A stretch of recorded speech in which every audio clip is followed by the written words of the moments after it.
I pledge allegiance to the flag of the United States of America and to the republic for which it stands, one nation, under God, indivisible, with liberty and justice for all. All right. I think there's some drama in this one, as usual. Roll call. Paul Cassidy, Here. Tanya Hogan, here. Jerry Galka, Here. John DeBoyer, Here. Mark Burchard. Here. Right, before we go to public comment. Hold on, I didn't finish. Oh, go ahead. Maureen Bory, absent, excused. Beverly Rose. Here. We're going to follow the Roberts Rules of Order. In terms of public comment on an agenda item, this is the public's opportunity to comment on an agenda item only. Please state your name and address for the record. Please wait to be recognized by the chair. All comments are to be made to the chair. You are prohibited in order not to violate this rule or to be unruly making comments from the audience or even clapping and applauding. You have 3 minutes to speak. You're not allowed to direct your address to a specific member of the board. Your statement must be directed to the chair. In the later part of public comments, you'll have an opportunity to speak for 3 minutes. Please make any post-meeting comments at the end of the meeting. Again, you do not speak until you are recognized by the chair. Again, you are not allowed to make comments to or about any member. Violation of this rule will not be tolerated and could cause your removal from the meeting. We're simply asking people to be civil and to be orderly. And those that refuse to be civil and orderly will take measures. So with that, we'll start with public comment. Excuse me, I'd like to make an amendment. We're starting strong. I'm fixing to throw some people out of here. I just want you all to know that, before we start. All right, let's go. To the agenda, 1K. I'll second. I'd like to talk about the algae wheel.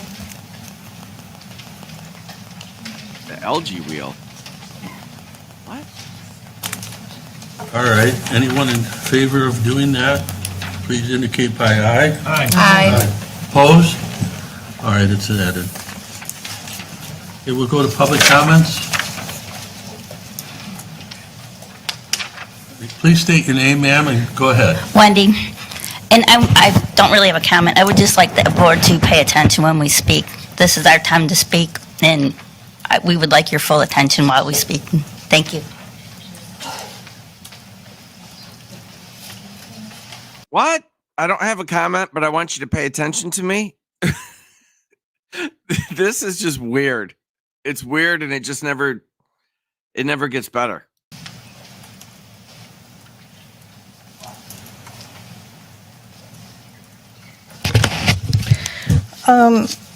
You said this is Robert's rules. The agenda itself, which I thought that's what I really think it's Jerry's rules, but, go ahead. what we have to go by is the agenda. That actually says public comments. It doesn't say public comments for agenda items only. So if we're going strictly, by Robert's rules, that's what the agenda item does say in there. So at the August 18th meeting, Mr. Cassidy tried to have me removed by police while I was speaking. And let me be clear, I was speaking directly on an agenda item opposing taxpayer funding for Treasurer Galka's retreats. As part of my remarks, I read a verbatim statement that Treasurer Galka himself published on Facebook. So suppressing speech is censorship, and I really did not appreciate that. At the May 27th meeting, Mr. Cassidy admitted that OHM started work only on his signature. His words, they did work on my signature, waiting for me to Ma'am, ratify. this is not an agenda item you're speaking on. Okay, but You're not speaking on an agenda item. I expressed myself at the start of the meeting, this is for agenda items. If you want to speak on anything else, wait until the end. There's no substance. They do this every time. We're just like, I want you to pay attention that although I don't have anything to say. And then the next one is, according to Robert's rules, I can say whatever I want to say, and then she goes off the agenda, and he gavels her down immediately. It's fantastic. The meeting. Can we have a police officer let me know? I would prefer going by what a police officer said if this is rules, because the Michigan, the Opens Meeting Act does say we're supposed to follow the agenda. And if I'm wrong on that, I would love to be corrected, but the agenda item does say public I'm correcting comments. you, ma'am. I'm asking you to please keep your remarks on an agenda item. That's all. Well, I asked you to ask the police if that would be, because I would prefer listening to them Ma'am, you're than not to running you. the meeting, I am. I'm not trying to run the meeting. I'm just trying to go by what it says on the agenda. And I just last, explained it to everyone at the start of the meeting that this is agenda items only. Now, then please. did you make a motion to amend the agenda? Because that's now it Ma'am, is. I'm not going to argue with you. I'm just telling you. You La- can speak at the end of the meeting on anything, but right now it's on an agenda item. Then the agenda needs to reflect that, please. They really do need to follow rules. It's not just for us on this side, it's on that side too. The agenda does say public comments. I'm just going by the agenda that's supposed to be. I mean, can you just explain to me if that is true or not, or could I have a police officer let me know if that is something that I'm doing When they incorrectly? take you out of here, I'll have them tell you. This is the argument clinic. It really is. People just come to contradict each other. That's the only reason they're here. Okay, that's a little bit backwards, though. Thank you. I'm not Thank you gonna for your ruin- I'm not comments. gonna waste It's been 3 people's minutes. time. Please have a seat. Yeah, too late.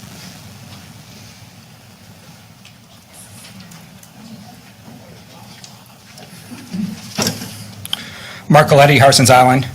In terms of 1H, the Champion Auto Ferry SEMCOG sponsorship, my heart hopes that the supervisor will sign the sponsorship, but my brain knows he won't because he is a former HIDA board member. HIDA's goal is to own and operate a second ferry. HIDA has 2 articles of incorporation that says they will do, quote, all things necessary, end quote, to do this. So in an ideal world, Champion could have just gone to HIDA directly, but since HIDA insists on having 69-page file on their website that directly chastises Champion and the family, then no wonder why they came here instead. If the supervisor does reject this, I would suggest that the board sign the sponsorship regardless, and then go to the state level. Jay DeBoyer is on the HIDA contact list, along with other names in Lansing, and I think this would help get the sponsorship through. And in addition, if the state representatives ask why HIDA wasn't involved, you can tell them that HIDA's gone rogue and they abandoned their abundant duties. In terms of the fluoride, as you can tell, I've been fluoride free for 5 years. So if you want more people like me, take the fluoride out. If you want less people like me, leave it in. The original fluoride study was bogus. It would never pass a modern day peer review process, and the study was not reproducible or repeatable. Fluoride is a byproduct of industrial processes. Corporations are making huge profits selling their waste to public water departments. Whey protein is also the same way. There are no dental benefits. I don't go to the dentist. I've been there 3 times in 8 years. As long as you floss, brush, and mouthwash, that's really what's important. In terms of the cognitive effect, I mean, look around. Most of us don't live a healthy lifestyle to begin with, so fluoride is minimum. But if anyone does wish to go fluoride free, it's real simple. Just drink distilled water and drink fluoride filtered water, and then also use a shower filter that will remove the fluoride and the other unnatural heavy Thanks for the lay medical opinion. I really think they need to get the sugar out of the water over there. elements. Thank you. Thank you.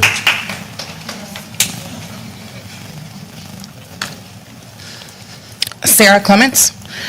Regarding the Addis Law Firm agenda item, I support last week's board decision to immediately end utilizing Addis Law Firm.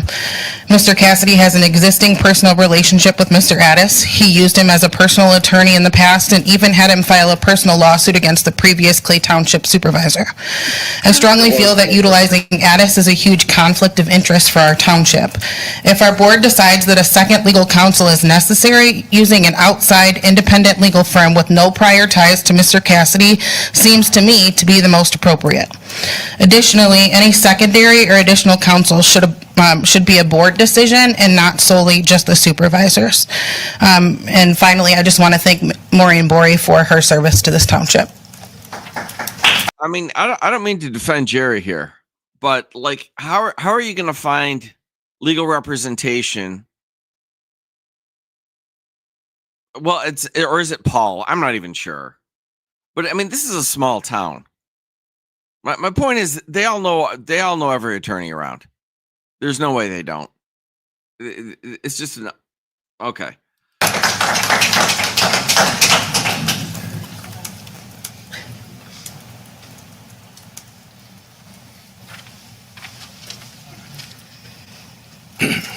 Mark Vershave, 739 North Channel. I'm here to comment on the grant issue that Jacob is going for. I'm not sure where this whole ferry thing is going to play out, when, if, or how, so I mean, that's still to be determined. But I would encourage this board to table this issue until all the board members, especially Bev, who hasn't been here that long, has an opportunity to read and understand everything that has transpired. That's the only thing I've seen get done so far by this board, basically. No, one time they did something with the pipes, but they do a lot of tabling. That seems to be their primary function. Transpired with the ferry and Jacob up to this point. There's a lot of information out there that maybe some of the board has chose not to read, but Bev has not been privy to also. So I think in fairness, it should be tabled until everybody can digest what has been said. I also find it really interesting that for all those people that didn't want this board, this township, to get involved in a private industry, the ferry, now wants to get money for the ferry. I find it really interesting that he's going after government money in the form of a grant. And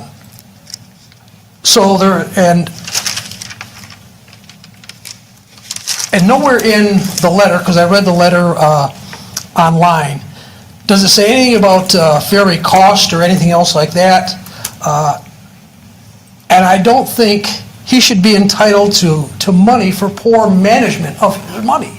If he needs equipment replaced, he should have budgeted for that. I would have to budget for it, and never in my years of being self-employed have I been able to go to the government and say, listen, I need a new beer cooler, please let me get a grant for it. Thank you.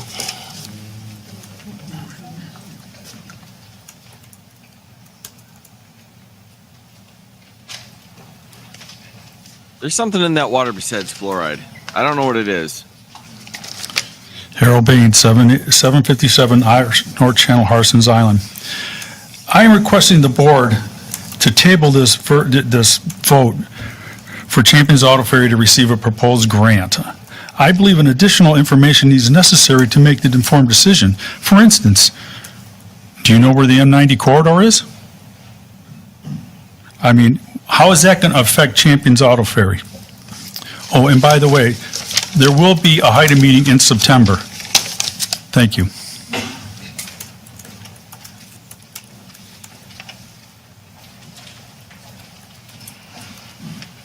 Bruce Swikart, representing San Souci. The whole town, actually. Will I have an opportunity to speak when it comes up as agenda right now? Because If you're recognized by the board, you can speak.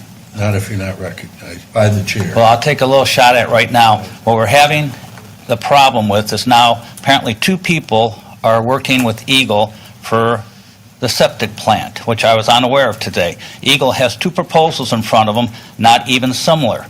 That really doesn't work that well. And paying 2 people to do the same job, the fund is not endless, and there has to be, at some point, say, stop or go. It just can't keep going like this. But if Eagle, we have 1 proposal, my understanding is mitigation fees are involved, a second one where there's no mitigation fees involved. Obviously, I know which way I'd go with it at this point, but maybe I'll get to speak later. Thank you.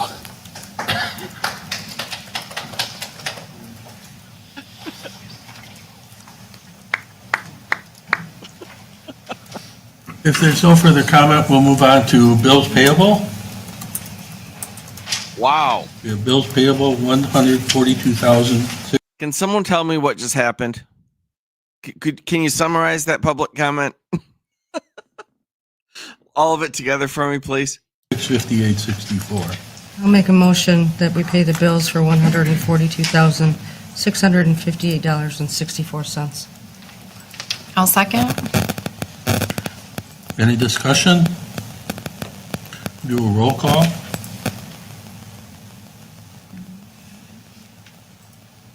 John DeBoyer, Yes. Mark Burchard, Yes. Tanya Hogan, yes. Paul Cassidy, Yes. Jerry Galka, Yes. Beverly Rose. Yes. All right, we'll go past supervisor's report. We'll go to consent agenda. We have the minutes.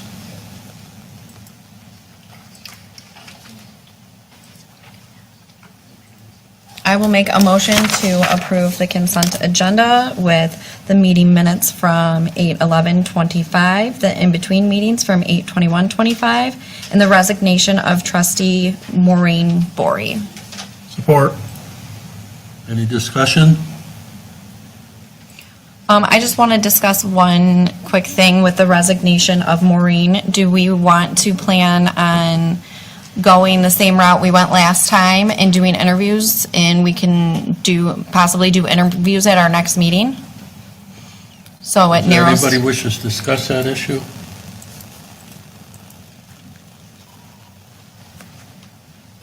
Got lucky with me. Nah, we're good. I think what Tanya said is appropriate.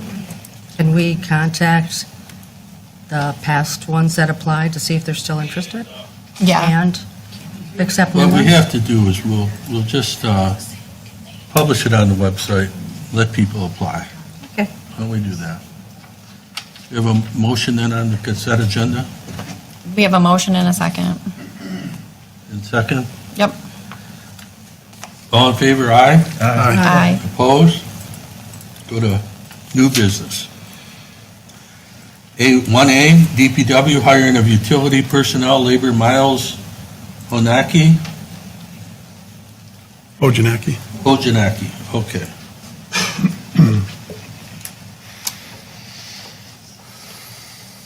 Go ahead. Please tell us, Lance. Well, we are in need of help, and Miles is a very good candidate for our department. He's a good welder, he's mechanically inclined, and hopefully has a very good work ethic. How do you know this gentleman? Yeah, I'm asking Mr. Surdy, how do you know this? Mostly from his application that he turned in. Oh, okay, all right. Does anybody have any issues on this? I have a question. You live in Clay Township? No, I live in Algae. Where do you live at? How far? What's that? Where do you live? Everybody In has Algae? issues. Oh, okay. Close enough to Clay Township. Perfect. Looks like you've got some backhoe and excavator experience, Miles? Yep, a little bit. I can say Lance and I interviewed him together, and we both agreed that he would be a very good fit for the team we have going on right now. All right, want to call the vote? Well, we got to make a I'll motion. make a motion that we hire Miles Ojanak for DPW. I'll second. All right. A roll call? Sure. Beverly Rose, Yes. Jerry Galka, Yes. Paul Cassidy, Yes. Tanya Hogan, yes. Mark Burchard, Yes. John DeBoyer. Yes. Go to 1B, promotion of parks manager. Congratulations. Welcome, Miles.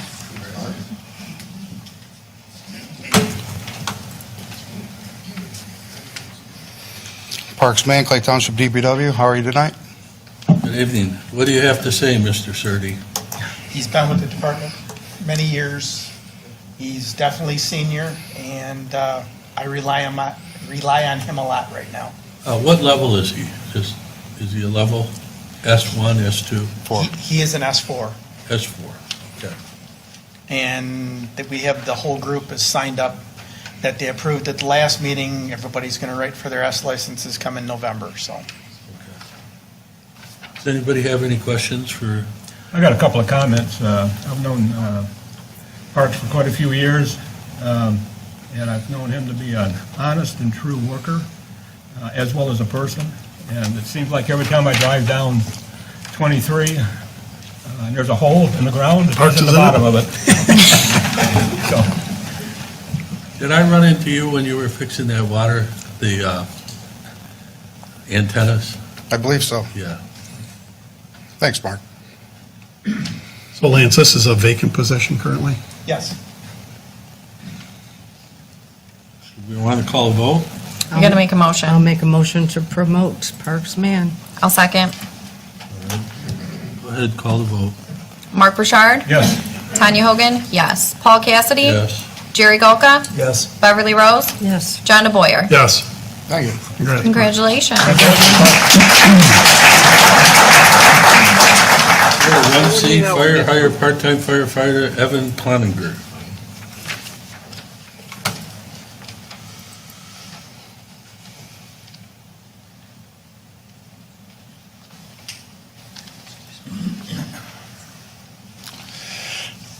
Good evening.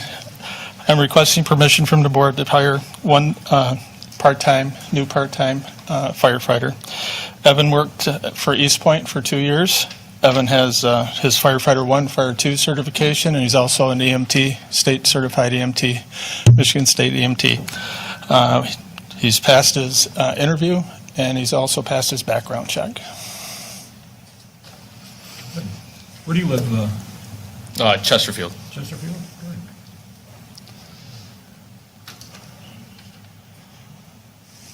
Been at East Point for 2 years? Yes, sir. Who's your chief down there? Chief Jason Clark. I'll make a motion to hire part-time firefighter Evan Cloninger. Support. In terms of discussion on the matter, the only issue really is that regardless for the reason of the over budget, we are over budget on the fire department. How does this fit into your budget? We lost 2 firefighters. Okay. Actually, we lost 3. We hired 1, and I would like to hire this one to backfill the 2 vacancies, or one of the 2 vacancies. All right. And I understand one of the reasons the fire department has been having issues with their budget is because people have been having to work overtime because there's not enough to cover the shifts, right? Correct. Okay. So this will help that situation.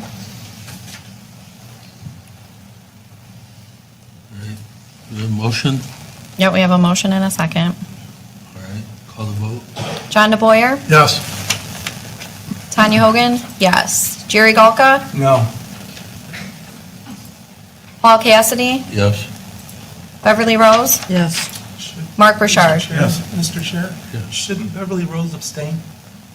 Yeah, she really should. Well, it doesn't directly affect me, so, I mean, if you were It's your voting on his... husband's department. I think you should, but If if you don't, If you you don't. think so, that's fine. Now, if it was his contract we were talking about, I would definitely abstain. Yep. This does not affect me. The issue is the department itself, it does affect, which can affect your husband. If you want to abstain, you abstain. If you don't, don't. I don't feel it's necessary in this circumstance to Okay. abstain. You don't have to abstain. All right. Congratulations. The motion passed.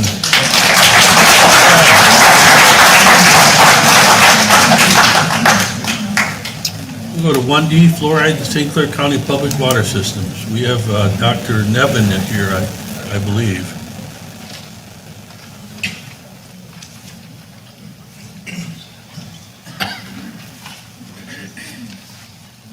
Please state your name and your position with the county, if you would, please. Yes, so good evening, thank you very much. I'm Dr. Remington Nevin, I'm the medical director, St. Clair County Health Department. And on request, I'm here to provide you with some updates on recent developments in the science and regulatory landscape pertaining to water fluoridation.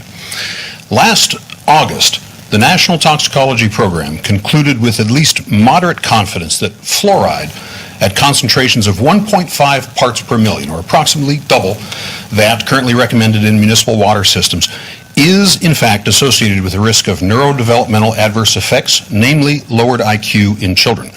And on reviewing this and other evidence in September of last year, following a bench trial that first began in June of 2020, a federal district court ordered the Environmental Protection Agency, EPA, to regulate fluoride at its current recommended concentration of 0.7 parts per million as an unreasonable risk to health under the Toxic Substances Control Act, or TSCA. The lawsuit behind this action was first filed in April 2017 by the nonprofit organization Food and Water Watch after EPA refused to comply with the group's citizen petition under the TSCA filed in November 2016, which asserted that a large body of animal, cellular, and human research shows that fluoride is neurotoxic at doses within the range now seen in fluoridated communities. EPA initially denied this petition in February 2017, prompting the litigation at issue. And following several years of motion practice, the initial bench trial began in June 2020, and following a stay resumed 2 years later, ultimately leading to a review of expert evidence up to and including the August 2024 NTP report that I previously noted. And in a supplemental petition, the plaintiffs had asked EPA to prohibit the addition of fluoridation chemicals to drinking water in order to protect the public, including susceptible subpopulations, from fluoride's neurotoxic risk, noting that an early draft of the NTP monograph had estimated a hazard level of 1.5 parts per million of fluoride in drinking water. Now, in recognition of the fact that EPA sets broad uncertainty factors, typically on the order of 10 or more, to define acceptable levels of other harmful substances, such as carcinogens.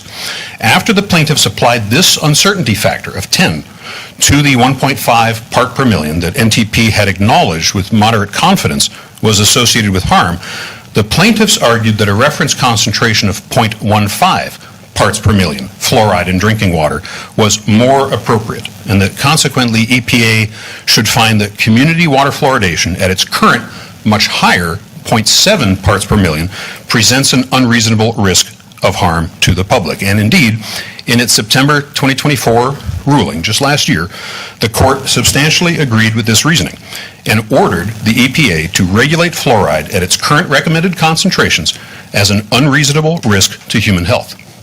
Now, although you may be aware EPA is appealing this ruling, this is largely on procedural grounds, and it does not appear that EPA is significantly questioning the science on which the court based this decision. Indeed, the evidence is increasingly clear that total fluoride concentrations that are likely to be encountered through both treated water and ingested topical fluoride-containing products, ingested toothpastes, mouthwashes, and so on, does in fact carry an unacceptable risk of neurotoxicity and cognitive impairment, particularly during early development. And accordingly, I believe that it is only a matter of time before EPA does act, possibly to lower maximum acceptable fluoride concentrations in water, but likely, in my opinion, to prohibit the addition. Oh, sweet Jesus! What? Ironically, given the recent election results, I believe had the plaintiffs not filed this lawsuit many years ago, that under this administration, EPA may have already taken the plaintiffs' desired action. Under the leadership of its new administration, Lee Zeldin, the EPA is broadly supportive of and sympathetic to these concerns, and particularly in collaboration with other government agencies such as the Department of Health and Human Services, which is now under the leadership of the staunchly anti-fluoride Robert F. Kennedy Jr., I believe EPA will almost certainly independently find that current levels of fluoridation pose an unreasonable risk, as the court has already concluded. And so why is EPA appealing this ruling? I believe the reason is simple. The ruling potentially sets a dangerous anti-industry precedent, which if the pro-Trump administration likely desires to see overturned, despite their sympathy for the ordered action. And indeed, some environmental groups have already cited this recent court decision in similar petitions that are calling on EPA to regulate other chemical processes, such as in the oil and gas industry. So clearly, the ruling itself must be challenged by EPA, although once it is overturned, and I believe it will be overturned on appeal, the EPA, I believe, is likely to voluntarily adopt similar regulations to those that the court has ordered in its September 24 decision. However, this process is likely going to take some time, perhaps 6 to 18 months for the appeal to play out, and then possibly another 6 to 18 months for the EPA to draft and then finalize any federal regulations. And so in proactive anticipation of this inevitable federal action, Florida and Utah have recently prohibited the addition of fluoride to their municipal water systems across the entire state. And over a dozen other states, though not Michigan, are considering similar action. And of course, across the nation, many individual municipalities are doing the same, including here in Michigan. And contrary to what you may have been advised, municipalities in Michigan do have complete discretion in this regard. Past ordinances in support of fluoridation adopted decades ago, even by popular vote, should not be considered binding in light of this new evidence of neurotoxicity. And to my knowledge, neither Michigan law nor regulation restrict a municipality's executive or legislative authority to act to remove this potential hazard. And in my opinion, it would be well advised for municipalities such as Algae and others with water treatment plants to at least consider doing this, as this would be supported by the evidence and be consistent with the precautionary principle and with a proactive concern for the health of its residents. Now, although the court's order is only formally binding on EPA, the rationale articulated by the court in its decision is sound and is supported by the most robust review of scientific evidence conducted to date. The court's findings should thus give cause for other environmental and public health regulators at state and local levels to consider substantially similar actions. And so in my advisory role as the county medical director, I have recommended that the health department adopt proactive local health regulations to formalize such a prohibition across the entire county. Now, this is a recommendation only. I don't have the authority to enact this myself. It would require formal action by both the health officer and by the County Board of Commissioners.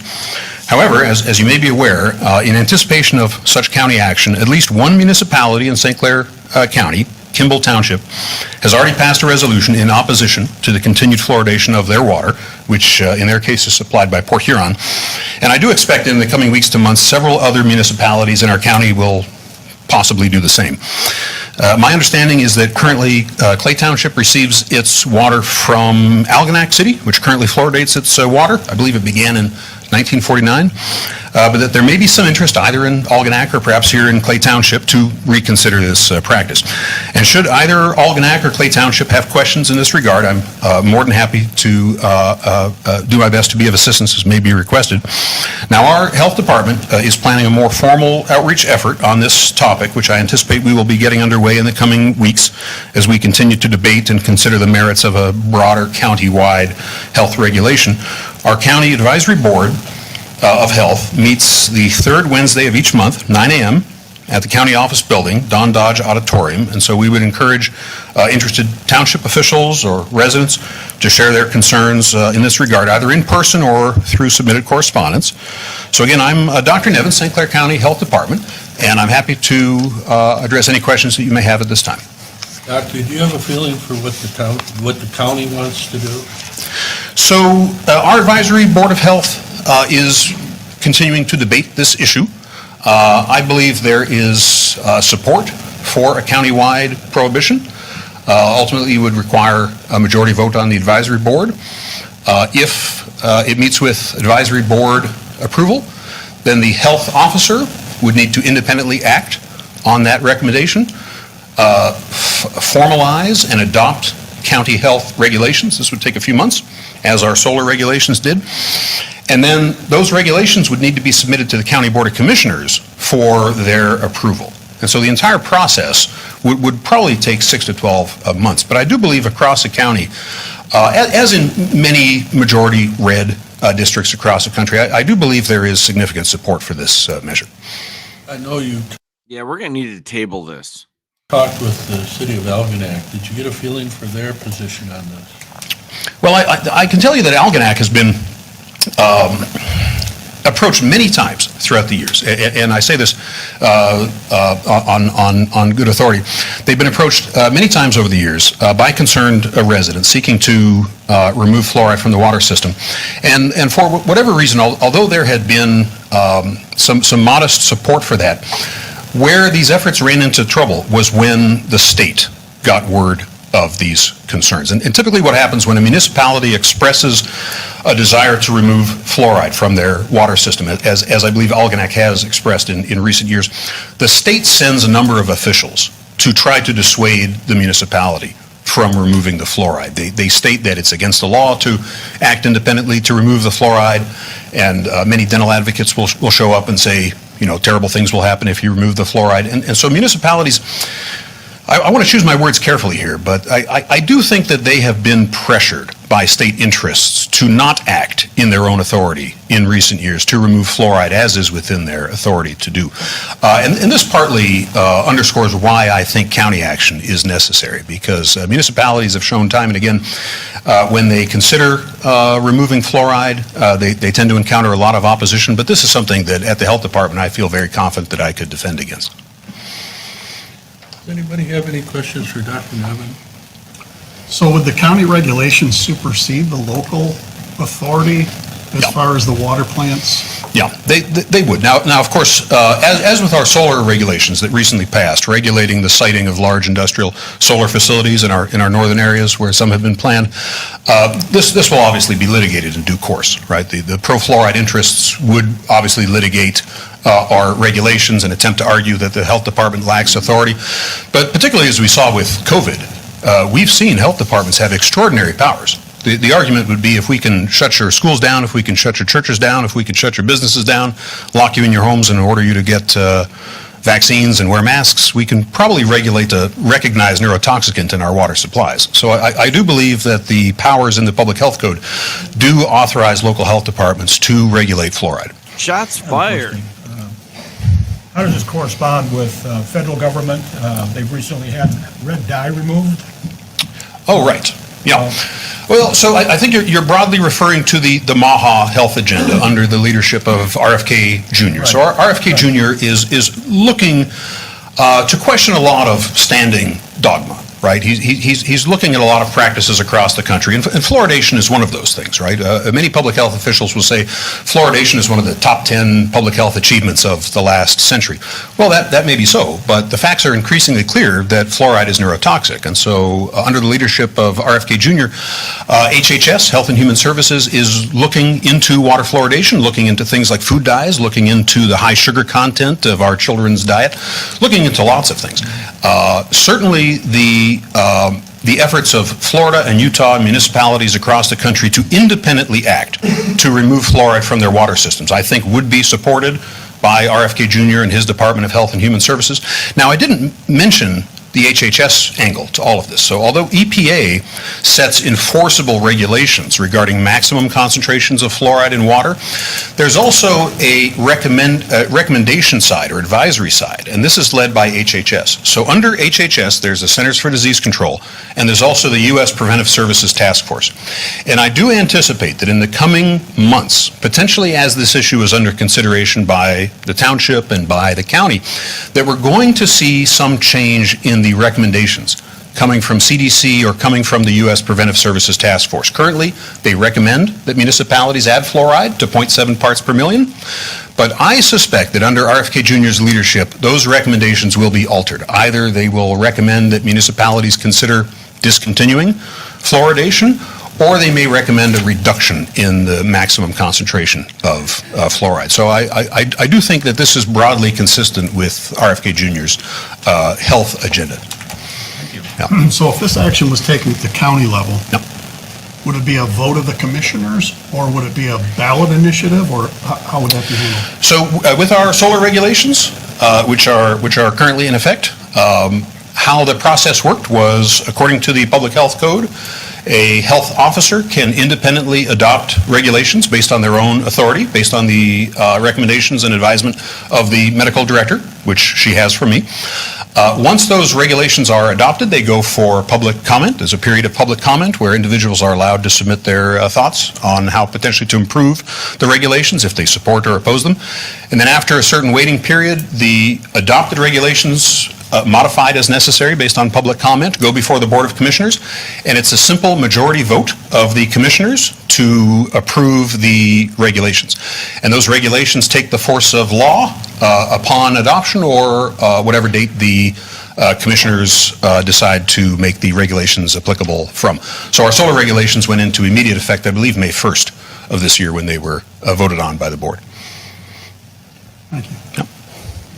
Any further, anyone? Thank you, Doctor, very much. Yeah, my pleasure. Thank you very much.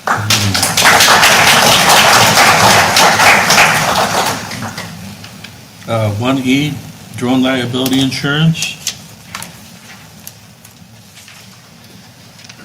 Good evening. This is just the next phase where we're going into with our drones. Our guys are almost to the point right now where they're done with the classroom portion of the FAA training for flying them. So next step will be going into a practical portion, which at that point, that's why I waited till now to look at putting insurance on them. This is a budgeted item that we did see coming. And with the cost of these things, this protects them as far as liability and for property damage itself. Yeah, I'm just happy we're talking about Does drones. anybody have any It's more questions fun. for Chief? Who's your pilots? We've got 3 different guys right now that have been training. Got 3 They're different in training. guys. Yes. They haven't been trained yet. They are almost done with the classroom portion of it. This is everything through the FAA doing the Part 107. Do we have a motion? Make a motion to approve drone liability insurance. Who are the pilots? Well, we got 3 different guys. Oh, okay. Insurance proposal for $4,140 out of line item 207-000910. Support. All right, take a roll call. Mark Burchard? Yes. Tanya Hogan? Yes. Paul Cassidy? Yes. Jerry Galka? Yes. Beverly Rose? Yes. John DeBoyer? Yes. Thank you. Thanks, Chief. 1F, DPW purchase 2-inch water meters.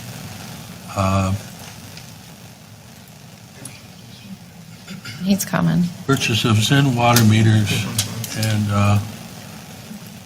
Mr. Surtee can provide us with a little information.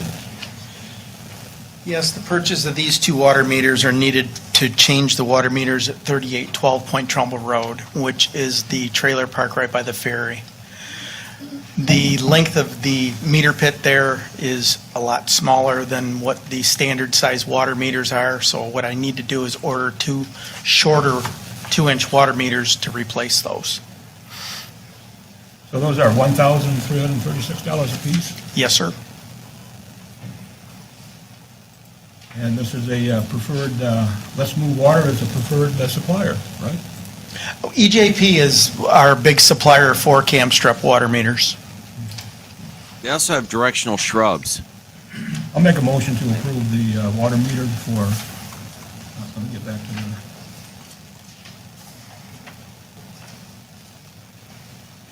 the, Line item 591000746.00.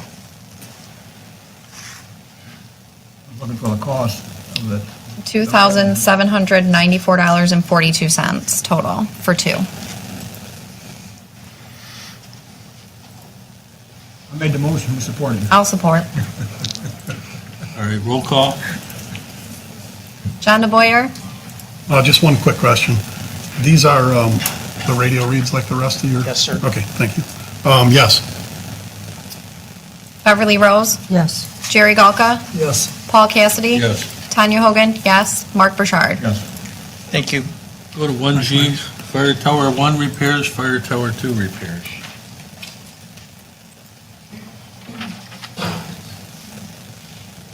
See if you can fill us in. I met with our partners on the tower, Chief Doan from Algae and Mike Warshan from IRA. And Chief Doan had the aerial, its 5-year inspection, safety inspection done on it. And the inspector found a couple things wrong with it. Number one, it had a leaky extension cylinder holding block and a broken threads on a cable section that retracts the aerial device on the left side. The cost for this will be $15,583.84, and then Clay Township would have to pay a third of that, which would be $5,194.61. The truck is 31 years old. Excuse me. And that would be 1/4 of my budget, my maintenance budget this year. I was going to suggest that we would have somebody come in and appraise the truck to find out what it's exactly worth. We bought the truck in 2012. They paid $80,000 for it at that time. That was used from New Baltimore? That was a used truck, right? Right, they bought it from Macomb Township. Macomb? Okay. Yes. And what would a new one cost? You're looking over $1 million. So this repair, chief, is split between Clay, Ira, Algonac, is that right? Correct. And our portion would be $5,194.61. So if you sold it, that'd be split. What do you think it's worth? I don't really know. I would have to have somebody come in that would give us an appraisal on it. Well, I hate to lose the tower, that's the only one we got. Right. In the 3 communities. And although it's seldom used, but when you need it, you need it. Right. It's like an insurance policy. Have we got any competitive bids on for the repairs? I believe this is the only one that can work on the truck. It's Apollo. I did not put it out for bid, but Chief Doan did. You only have one bidder? He only has one bid, yes, sir. By the way, I'm not sure, but I do think this gets worse.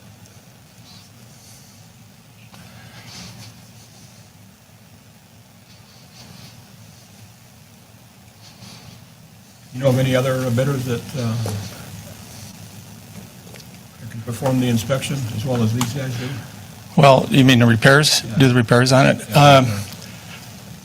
I'm sure there's other companies that could come in and look at it.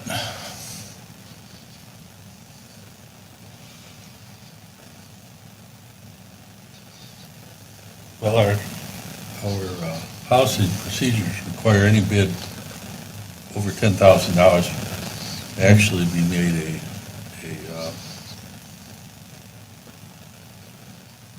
non-disclosed bid. It has to be, and I know our share is $5,000, but if the whole thing's $15,000, shouldn't they put it out for bid? I suggest we table it until we get some additional bids on it. Mr. Chair. Apollo's fire truck is located in Romeo, Michigan. They're close, and they do a lot of fire truck repair. I could go back to Chief Doan and ask him to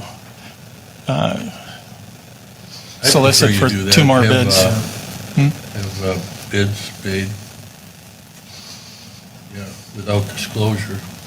Chief, do you know that if this has gone in front of the board in Ira in the city of Algonac yet? Yes, it has. It has, and they both passed it? Right. Okay. In fairness, this guy hasn't said How anything long has it crazy. been out of service? It's still in service, but it's a limited service. We can't get a certificate that it passes safety inspection. I think they ought to have a closed bid, but I make a motion to put it off until we research this further on getting some bids. Because, I mean, the fire budget's very tight as it is. Just to up and spend money on one company and not getting any competitive bids. Not going to hurt anything if we delay it, is it, Chief? We have about 6 months, the guy gave us Okay. to get the repairs done. How long to do this job, chief? I'm not sure if they would probably have to order the parts for it, so we're probably looking a couple weeks.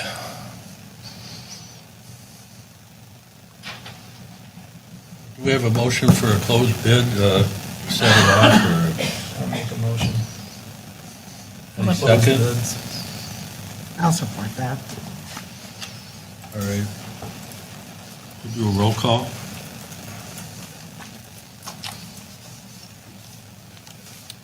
Tanya Hogan, yes. Mark Burchard? Yes. John DeBoyer? Yes. Paul Cassidy? Yes. Jerry Golka? Yes. Beverly Rose? Yes. Thank you. Thanks, chief. Go to 1H, Champions Auto Ferry, SimCog sponsorship.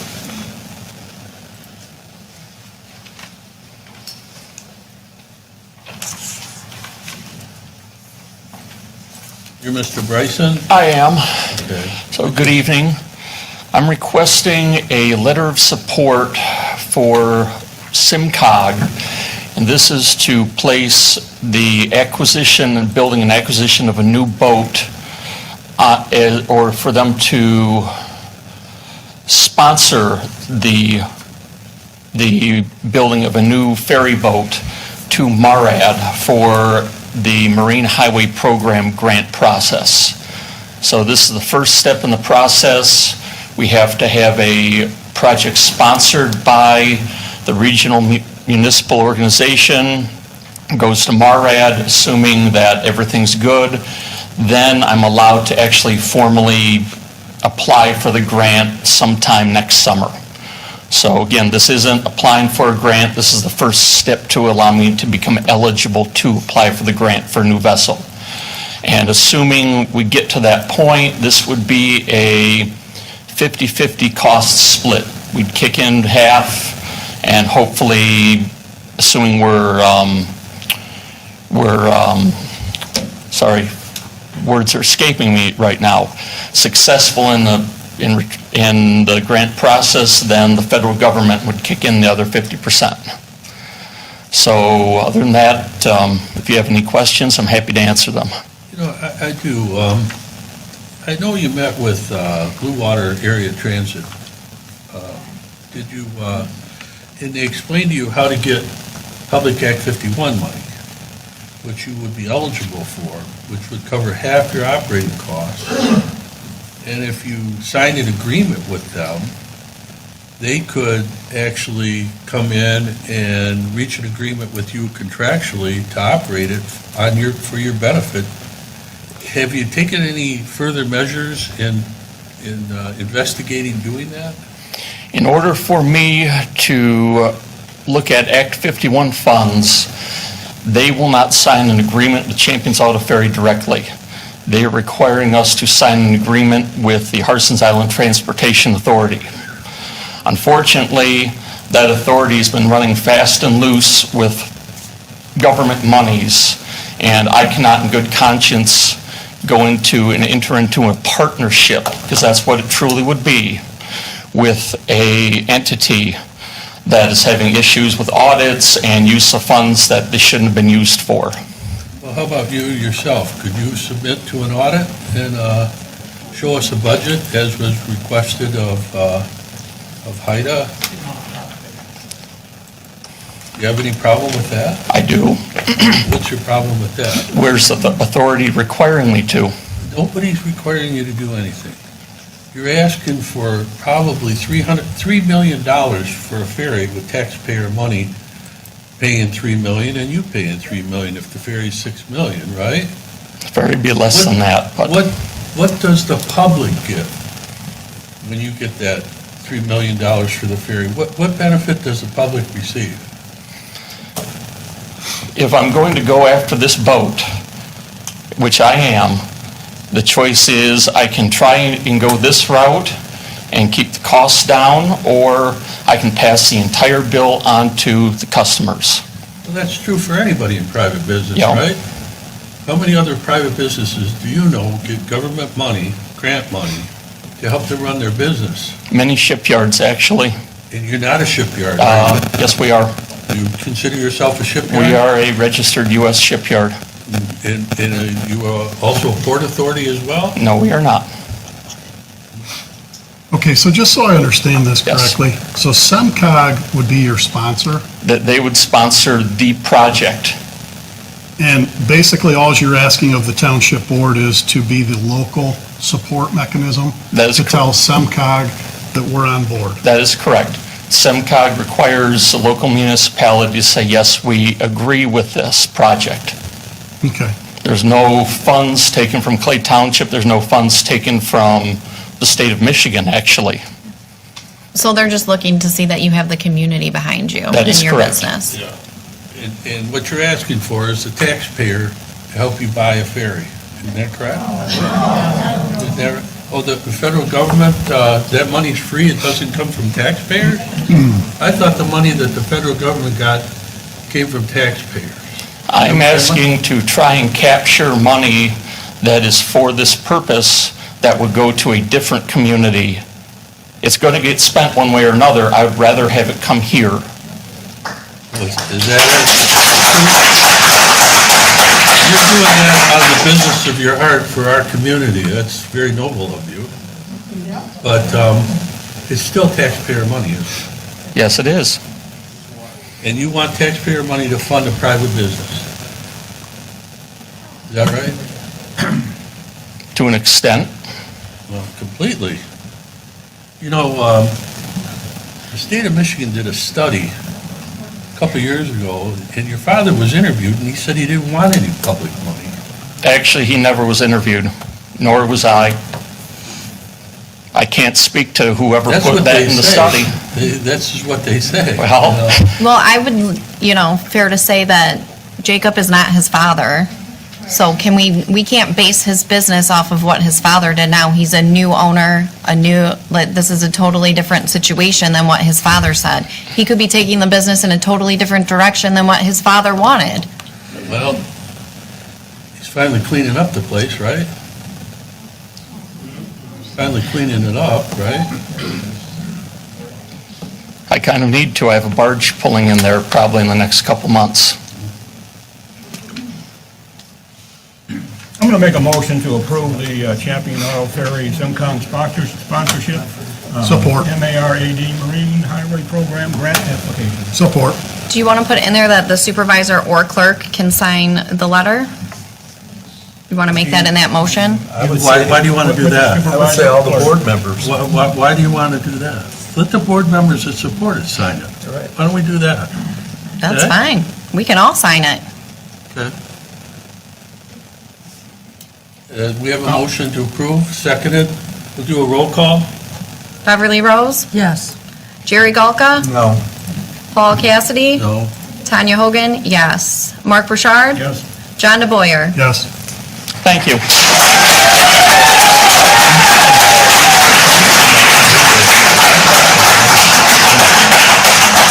We got one eye, DPW new hire, healthcare. So I added this to the agenda. Lance is coming up because we have the crew leader opening, the job opening, and we are running into a little bit of a problem. We have an excellent candidate who's interested in the position, but a number one deal breaker for him is benefits. If he can't get benefits full-time, or if he can't get benefits right away, then he can't take the job. And he has an S1 and is extremely qualified. So I wanted to bring it to the board's attention, hoping that we can,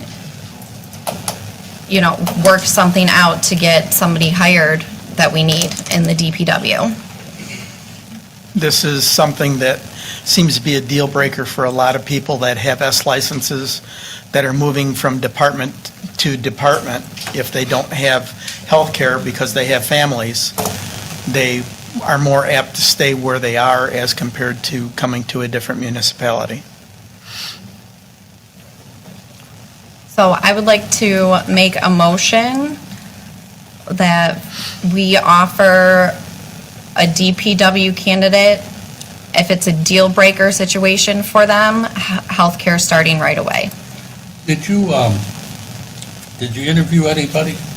Yes, we have. How many people? Two. Two? Two. Are they both S1? No, they are not. One's an S1, one's an S3. S licenses seem to be few and far between out there. We've advertised it at the Eagle level, at the state level. We've advertised it at the county level, and we've advertised it at our level also. So what's the current probationary period now? 90 days. 90 days, yes. And when people have little kids, they don't want to take the risk of going, 3 months without health insurance. There's Cobra. So apparently he wasn't vested in the company he was leaving. Vested meaning what, Mark? He has coverage. Time and service, and when you leave, you get to carry over some of your benefits, including health. So apparently that's not the case here. Not normally when you leave, you don't normally carry health care with Depending you. on how long you've been there and what contract they have, so. Could carry Cobra too, right? Yeah. Well, Right, I mean, Cobra is something that would have to be paid on your own at that point. I just have a problem, we're setting a precedent here. What are we gonna get, all the new hires that come in and say we want benefits from day one? Well, are we looking at this for a specific situation, or is this a, I'm looking at it for a specific situation. Correct. For this one. But legality-wise, Right. Mr. Chair, legality-wise, you did it for this person, somebody comes in to hire, you did it for them, why can't you do it for me? Are you discriminating against me? Not if it's Where done it on a sounds like case-by-case that happening. basis. Only if they're an S4. Not if it's done on a case-by-case basis. I don't see So- that.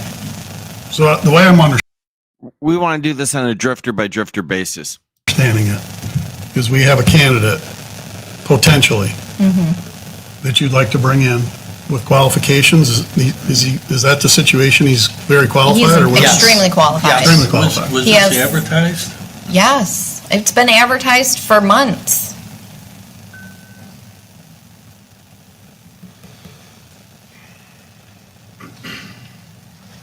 The candidate we're looking at has an S1.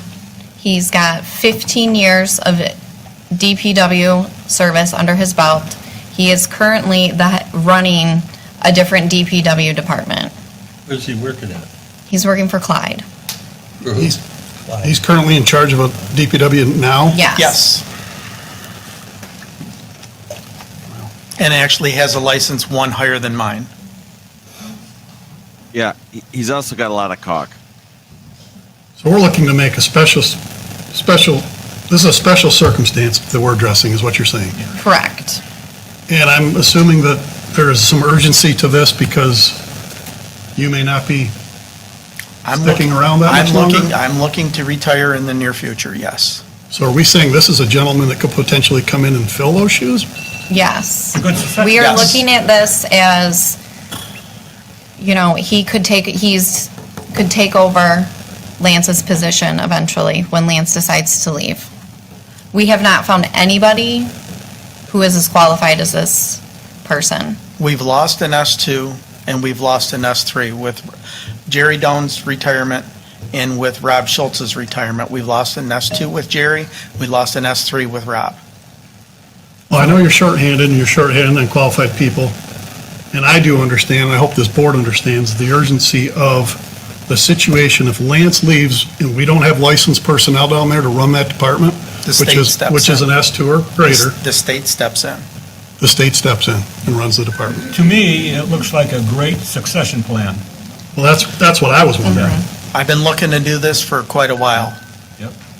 That is our goal, and we found an excellent candidate, but this is the one deal breaker for them. So really, you're proposing that we hire this guy with this condition if the board approved it? Yes. And how does the union play into this? The, Is this something we're going to have to, we would have to, we figured we'd start at the board level here to see exactly what the board would do and then talk to the union in the process of.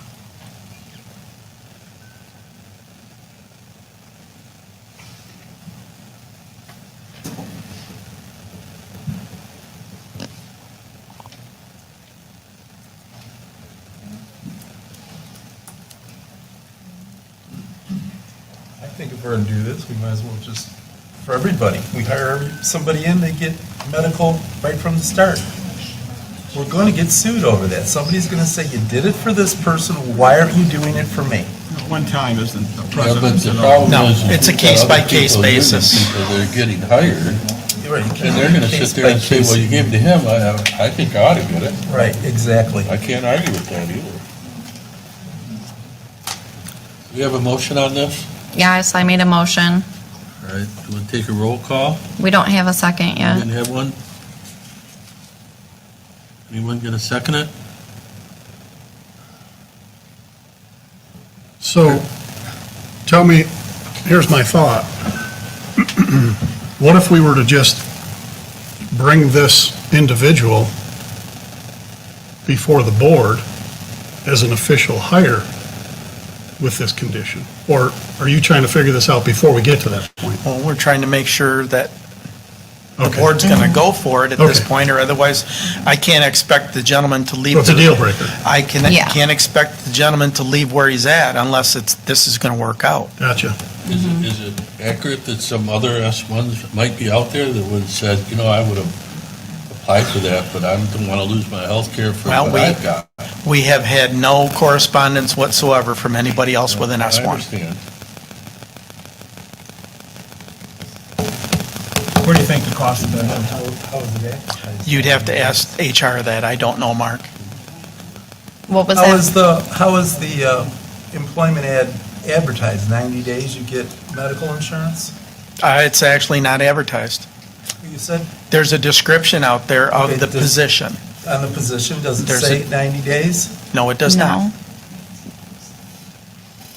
Usually when you post a job, you just post a job, stating what the job is, and we offer benefits. And then when they come in and you interview them, if we're interested, then you go through with the offer and tell them what they get. Still think we're opening a can of worms.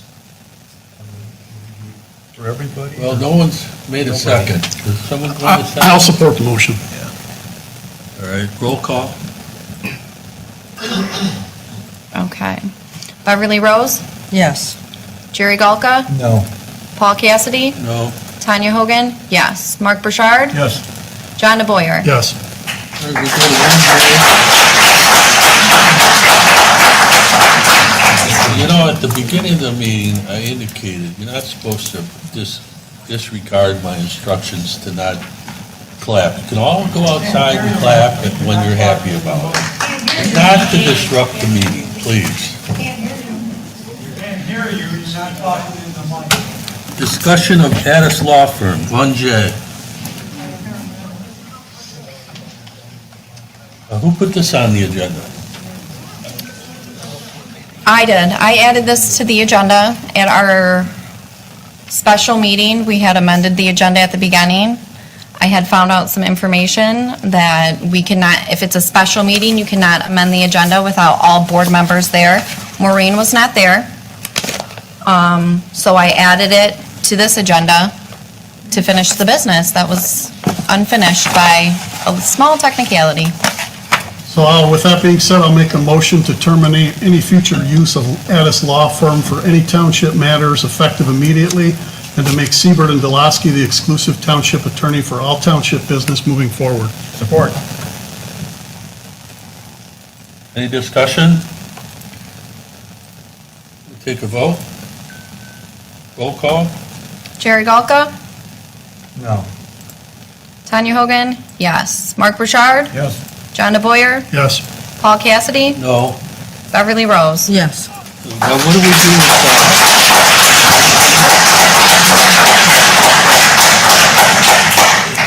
I asked you once, and I'm saying to you twice. If you got a problem hearing, step outside. Yeah. What's that? What are we telling McNamee? Get real. What are we going to tell McNamee? He's fired too? McNamee's not our township attorney. He represents the township on He all works- criminal cases. He works for the police department. Oh, he's not a township attorney? Zoning, he works for zoning. He's on zoning too? Well, I'll send him a letter telling him he's been fired. We have, now we can go to public comments. We have the 1K, the algae wheel was added, the agenda Oh, was yeah. Okay, amended. let's do that.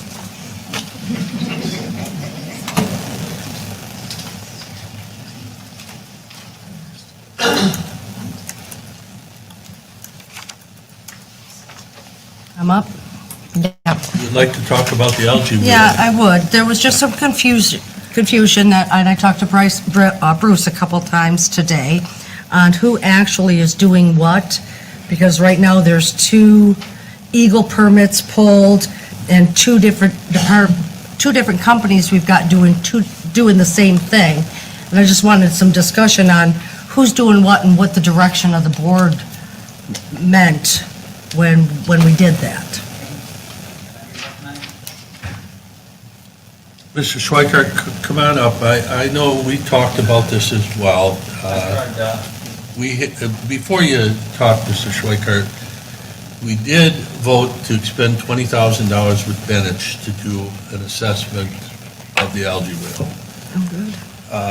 Mr. Schweikart believes that this causes a problem with Eagle, in that both Monty and Benich are seeking Eagle's consent and a permit from them, and that it's causing some difficulty. Is that correct? That's part of it, yes. Yeah. Okay, go ahead.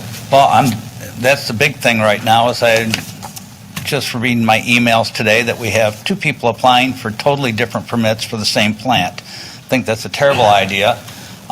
Currently, the one is no mitigation fees, which is the one I would go for. But the other thing I'm getting worried about is with PCE still being in it, which I will say I have no problem, but if they keep billing, what we have left in the fund keeps getting to be less.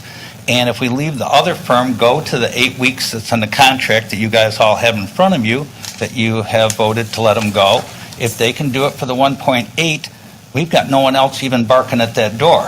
So I'd like to keep on track, and I think, Paul, you have signed where Benich is our representative with Eagle, haven't you?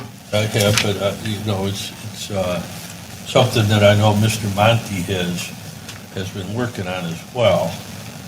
And I guess the board's got to decide, do we want to stick with one or the other, or do we want to continue the way we're going and let them both make their presentations to Eagle? I just don't know how that can work. It's like, I'm not saying it the way I put it is, say back in the day when I was building houses, you hire a builder to build a house in a lot, but you hire 2 builders with 2 different sets of plans. How do you get a building permit if one's building a 2-story place and one's building a 7-story place? It's not the same thing. And I do not, I do in a way, I guess saying this on TV or whatever, do I mind if I piss off Eagle? No, but in this particular case, yes, because I don't want to have any more grief with them, and they're hard to deal with anyway. Well, let me put a question out here. Yes. If Benich review comes back unfavorable, where does that leave us? Pretty much screwed. Yeah, well, that's why we got Monte still working on it. But you can't have 2, and Monte came in at 6.7 million. It's not like it's this wasn't a swing and a miss in a ballpark. We aren't in the same stadium or same city. And I think John's here tonight. Yeah. Well, from what I understand, they were scaling it back to try and come within the budget, PCE was. They were working on a new proposal. Right, but where I'm not saying I have a problem with PCE. The problem I have is this is since, call it the new start in February after the 6.7, is that John had told me 2 weeks, 2 weeks, 2 weeks, and nothing. And just to set a set of plans to follow things up with Eagle is not a cure. If he came up and said right now, I'll do it for 1.7, sign the contract, it's his. All right, well, why don't we have Mr. Monty come up when you're done, Mr. Schweikart, and we'll talk about this.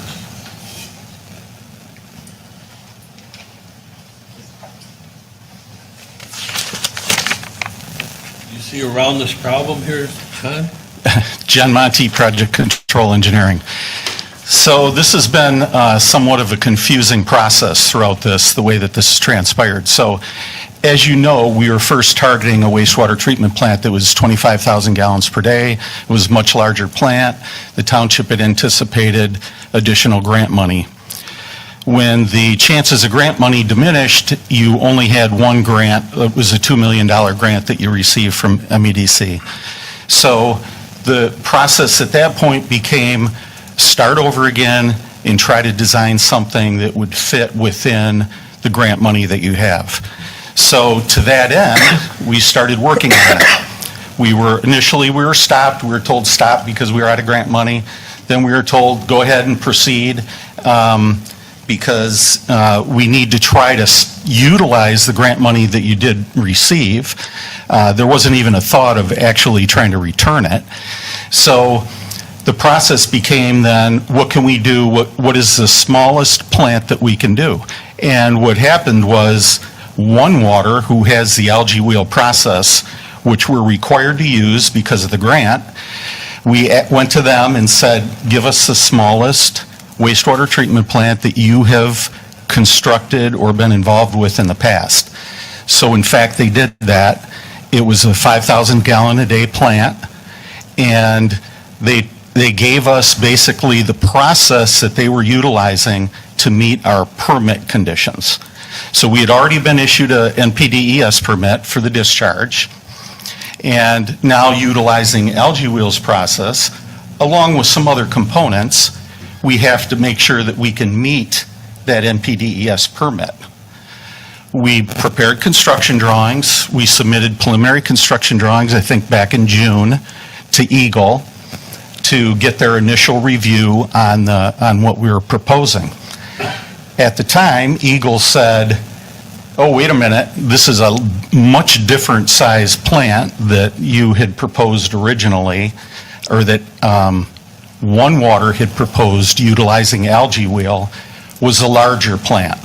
So in the way that process worked was this. Algae Wheel has not built or had a plant with their process in Michigan. So they had to convince the Eagle group in Michigan that their processes would perform correctly and meet the permit requirements. They did that with the larger plant. So they went through a process specifically. They dealt directly with Eagle, trying to get them to approve the use of their products. They received that. When we came back now and resubmitted to Eagle, we also asked One Water, give us a new basis of design, give us all the backup data that you had utilized in the smaller size plant, and we submitted to Eagle. Again, like I said, Eagle came back, said, whoa, wait a minute, this is a lot different. It's not what we talked about before. So now we were left in the position of having to go back to Eagle again and try to convince them that the new components that we're using, the smaller scale, the different processes, were going to be adequate to meet the permit requirements. In the meantime,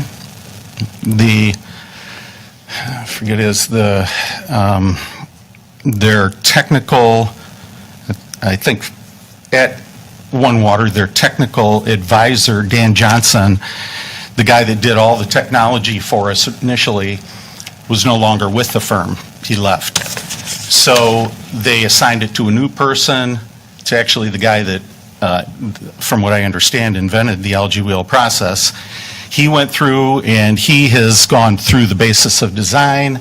He's come up with a couple of little component changes that he suggests that we make, and we just received that from them so that we can put that on the drawing and get back to Eagle with validation. They were also supposed to provide us, and we haven't received it just yet, with the previous plant, one of the ones that they built in another state. They were going to give us some backup data from testing to validate that their process does in fact work and how well it works. So we're waiting on that information. So this has been a little bit of a process for us as well to be able to get through this process with Eagle. I doubt that someone else or another firm at this short of a period of time could have a set of drawings into Eagle. They may be discussing with Eagle what the process might be, but again, we've been working with them for quite a period of time now to try to get this validated. So no matter who does it, it's got to be validated by Eagle that their component processes will function. Then in the meantime, so we've been working on this. We've seen the different things. You did employ another company. Not sure how that came about. Unfortunately, I wish I could have been at the meeting to help clear up some information at the time, because people didn't really understand. I think people didn't really understand where we were at in the process or how much that we had gone through to do that. So anyway, that's kind of an update of where we're at right now. We have a pretty good set of construction drawings already completed. Can you tell me, what do you think you can build it for? I was reluctant to give you a number on it because of two things. One is, when we've talked before, it kind of went back and forth of, well, is Benesh's giving you a design build price? And we were not. It wasn't apples to apples. We were doing a design, which is what our contract said we were supposed to do. We were doing a design in which we would then give it to contractor, go out to bids, and get official, get 3 bids or however many people bid on the plant. So that's a total different process than a design build thing. So if we're trying to compare, dollars to dollars, that's not. I've got to either get a contractor on board, and I know we've had this discussion before, get a contractor on board and do a similar type thing with a lump sum, because I can't guarantee the price. I'm not a contractor. I would have to get one on board, as the other company did, and ask them to confirm or guarantee a price. So we've been told to continue with the design, and then it would go out for bids, and so that's why we've done that. And with these little glitches that have Okay, it's my understanding that somebody walks out of this thing, and I'm worried about it myself. Well, let's just see. taken place, like with the changing of the size of the plant, some changes that took place with One Water, and going back to Eagle, there's some component changes that have taken place that changed the price. How can we resolve this with Eagle? mean, if I they don't come in, have a you- problem with Eagle, honestly. So, here's the thing. Bennett's just gonna come to Eagle too and try to get approval for what they wanna build, right? Well, they would, but they're, at this stage, I just don't think that they could be close to what we have. We have a complete set of construction drawings. I mean, they may be trying to go through with I can't speak for what they're trying to do. Eagle has to be convinced that the component process that you're using is going to work, and I think they would give that to anybody. Doesn't matter who it is. It's not a problem with us with Eagle. There's no struggle with Eagle saying, oh, I can't do this right now, and talk to you and to talk to somebody else. Can you give me the contact information for Eagle and I'll talk with them? Absolutely. Okay. Because that seems to be the holdup here with Penich. And I can talk with them and see who they've been talking with as well. I'll get you the information in the morning. Okay, thanks, John. Yep. Mr. Schweikert, you want to add, come on up, Mr. Schweikert, you want to add anything? Yeah. One is with the Eagle. If John has it, he's never told me, but how much the mitigation fee is. The day after you guys approved it last time, I had a face-to-face with the deputy director of Eagle and the division director of Eagle, and they're perfectly willing to work with Bennett, and we think we have it worked out where there's no mitigation costs, and after 3-4 years, there's still mitigation costs with PCE when they're saying no. I think the same thing's going to be done. I know Senator Hertel has made a real effort. He's helped a lot with And I think regardless which plan we went to, they're going to waive the mitigation. I don't, because it's a different technology, because I deal with this with Eagle, or not with Eagle, with Algae wheel, and my understanding is John's dealing on a whole different procedure than what Bennett is. Okay. And they're not going to share their technology. That was the whole thing about you guys giving them. I don't know, I'm just, considering this has gone on 3 years, why not leave it go out to the end of the 8 weeks? It costs you nothing more and see what happens. But we can't have 2 people doing it. We talk to Eagle tomorrow. No, I'll talk with you. I really would like to see if you could, the board agree to go with what you did a couple of weeks ago and leave the 8 weeks play out and see. And if it doesn't work out, then we're back to square one. I don't want to start at the beginning. Absolutely, This is that's a why I'm project that saying, should have been leave the done 8 2 weeks years play ago. out that the contract you've already signed. Yeah. Thank you. Anybody have any further discussion? All right, we'll go to public comment.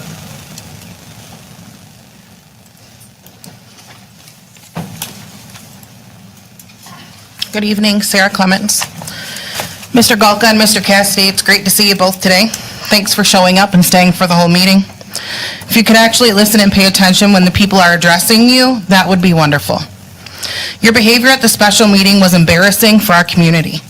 As people who are supposed to be leaders, we not only expect more, we deserve way better. Thank you to the four of you for finishing the meeting in a professional manner and actually hearing the wishes of your constituents. Mr. Galka's behavior on social media continues to be incredibly troubling and damaging to our township. Ms. Clemens, we're here to talk about township business, not social media, okay? I thought public comments were allowed to say whatever we want. Public comment is on township business. That's what So the if you wanna agenda talk about items. that, If you're showing up on social media representing yourself as a representative of the township, then it's township business. You open that up, my friend. That's Well, fine. him being an elected official in a position, everything that he does on social media and how he presents himself and this township is township So business. that's your belief? No, it's not my belief, it's the showroom's belief. I'll go to, okay. I'll just continue to say what I'm going to say, because I don't think an officer will remove me for my 3 minutes of public comments. If they want to, then I guess they can. Mr. Galka's behavior on social media continues to be incredibly troubling. I'm going to tell you again, I'm going to instruct you, you're out of order. He is You're here to talk about something dealing with township business. This is township business. No, it isn't. Social media is. It is. Just because you don't want to hear it doesn't mean that it's not business. Again, I'm just telling you, please. He's the treasurer of this township. Then talk What about he that. does, I am. You'll talk Maybe about he it. should stop playing on social media and calling people that they have Maybe you mental should health direct your issues. comments to township business. This one's making some sense. This is our time to be able to discuss concerns that we as residents have with the board and the elected officials. Nowhere, Township this business. is not a courtroom. Non-township business. It is not non-township.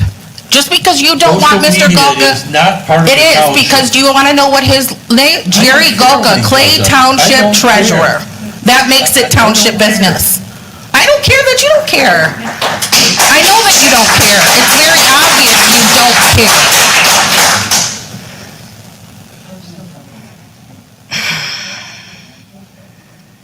I don't care that you don't care. I If love it. Mr. Galka I wants do. to continue to badmouth people from his personal account, by all means, be my guest, but to act as a township official in such an ill manner is simply despicable and irresponsible. Regarding your September and October out-of-town trainings, I would strongly ask you to reconsider going to these trainings. Do the ones that are online, go to the local ones, and have BSNA come in and train you, hands-on. The people, the board have all expressed concern, and you simply don't care. Your department will be short-staffed already, and going into audit time when you've already been struggling to do your job, leaving for out-of-town events seems incredibly irresponsible. It doesn't seem like a supportive thing to do to your staff, and as a leader of their department, I also don't know the legalities of other department heads doing the Treasury Department's work, but the Treasury Department is your department, and you need to pick up the weight when your staff isn't able to. That means showing up to help in person, not just doing most of your work from home, as you stated you do online. Mr. Cassidy. Oh, I would take Jerry over the mayor, current mayor of Chicago. I really would. If you offered me that right now, and I'm not a fan, but he would be better. You just had the opportunity to support a local business and help get a new ferry boat in our community, which you've said is unsafe and you've spoken out about several times. But you voted no. If that doesn't prove you have your own agenda, I'm not sure what would. I will remind you again, this is not your courtroom. Your time as a judge has ended. You aren't the sole ruler here. You aren't the final decision maker. Your vote is the same as Tanya, Mark, John, or Bev. You were elected by the people, and you are expected to show up and do your due diligence for our community. Thank you for your kind comments. If you don't want to, because your Ferry pipe dream is tumbling... Okay, I'm on my last sentence. Please have a You seat. took most of my time. I gave you an added minute. Please have a seat. I will as soon as I finish this. No, You don't want no, to, ma'am. You will because sit your down Ferry now. pipe dream is tumbling down know right what? before your This is the very problem eyes, and with you this. can resign. I don't think the majority of have us a would be seat, sad ma'am. to see you go.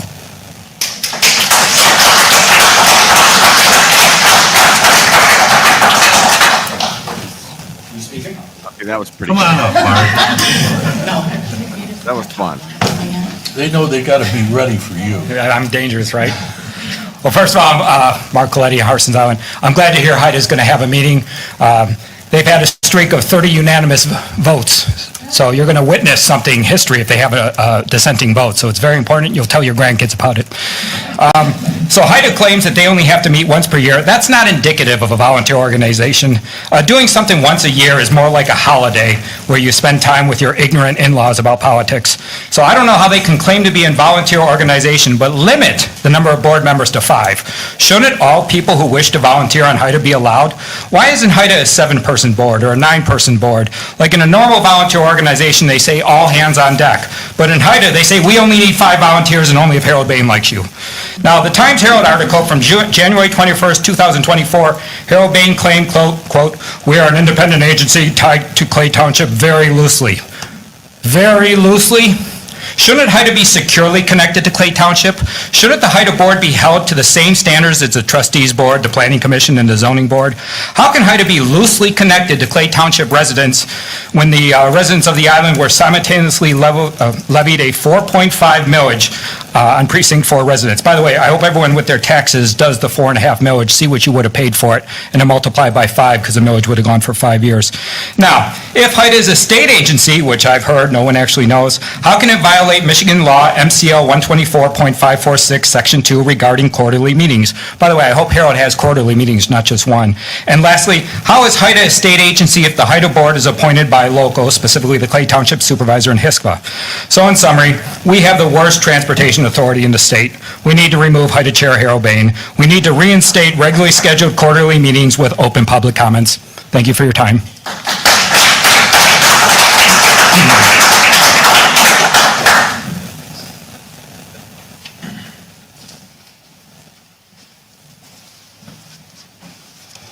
Good evening. My name is Ann Ortel. I live at 8312 South Channel Drive on Harson's Island. This is my husband, Dean. We want to address something that's in your goals on your website. Goal number 1, to protect people and property. And goal number 7, to help influence regional and state issues and decisions. Our home is on the Mayberry Cut. The Mayberry Cut is a unique waterway between the South Channel and Muscatine Bay. It is the largest. It is the widest opening at the South Channel. It's the deepest. It's the only one with a fuel station. It's the only cut large enough and deep enough for boats, larger than a small fishing boat. Most importantly, it is a no-wake zone. It by far gets more traffic than any other cut-through and is amongst the most utilized with the entire Flats area. The Mayberry Cut needs assistance from the Clay Township Board of Commissions. I would also take Jerry over the current governor of Illinois. No problem. No problem. And Jerry's awful. On a daily basis, we see numerous boats and PWCs violate this no-wake zone. On a weekend basis, we see hundreds, if not thousands, of violations. This is because people ignore the rules of the water and lack the understanding of boater safety. They're hugely distracted with the skills needed to traverse the area. There are no buoys and no signs to signal to boaters that it is a no-wake area. And sometimes people don't know or understand the rules of the water. Those who have not been through the Mayberry Cut need in-water visual aids to know when the no-wake area begins and ends.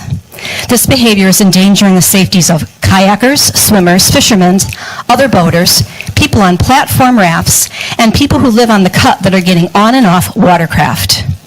Over the 7 years that we have owned our property at 8312 South Channel, we have observed that the area has become increasingly dangerous. This area has increasingly more violators and increasingly worse behavior, including when we signal boaters by asking them to adhere to the no-wake rule. We shout at them, we'll put our hands down, we'll make a sign with our thumb. We get a response where they might flip the bird, they might ignore us, they might laugh or go faster. Sometimes a driver will slow down and apologize. Other times, when we attempt to record the behavior on our phone, people might slow down. Here's what we are petitioning for. 2 no-wake buoys placed in the Mayberry Cut at the opening on the South Channel. Signs for both sides of the bridge.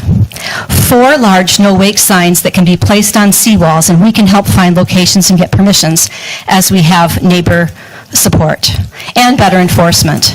It's important to note that McDonald Island has a buoy. There are buoys in front of the old club. The middle channel has buoys shortly downstream from where it branches off on the north channel. We have previously sent letters to the Township Supervisor, the MDNR, the U.S. Coast Guard, the U.S. County Sheriff Marine Division. We've received a few responses, but each one has not been followed up on, so we decided to approach you in hopes of getting some action. Our number one reason for this petition is to protect the lives of people who participate in water activities, including our 2-year-old granddaughter who... I don't think anybody in Clay Township is getting action. I'm just going to go on the record with that right now. ...loves to swim. Many dangerous conditions exist in this location. It's not a matter of if we will see a dangerous accident, but when we will. We witness near misses regularly, and even our guests have made statements about how dangerous it is that there is speeding right out from under the road viaduct eastward toward the South Channel. The potential is imminent, and we'd like to have this letter put into the record so that the Clay Township Board of Commissions has a chance to review it, determine necessary actions, and act upon this serious situation. It's our goal to not have a preventable tragedy in the Mayberry Cut. We sincerely appreciate your shared concern and look forward to hearing what will be done to alleviate this dangerous situation in a timely manner. Thank you very much for your consideration.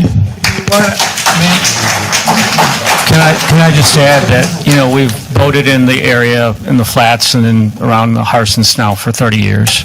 And what we see in front of our house, any particular weekend, sometimes even weekday, is the worst boating behavior I've ever seen.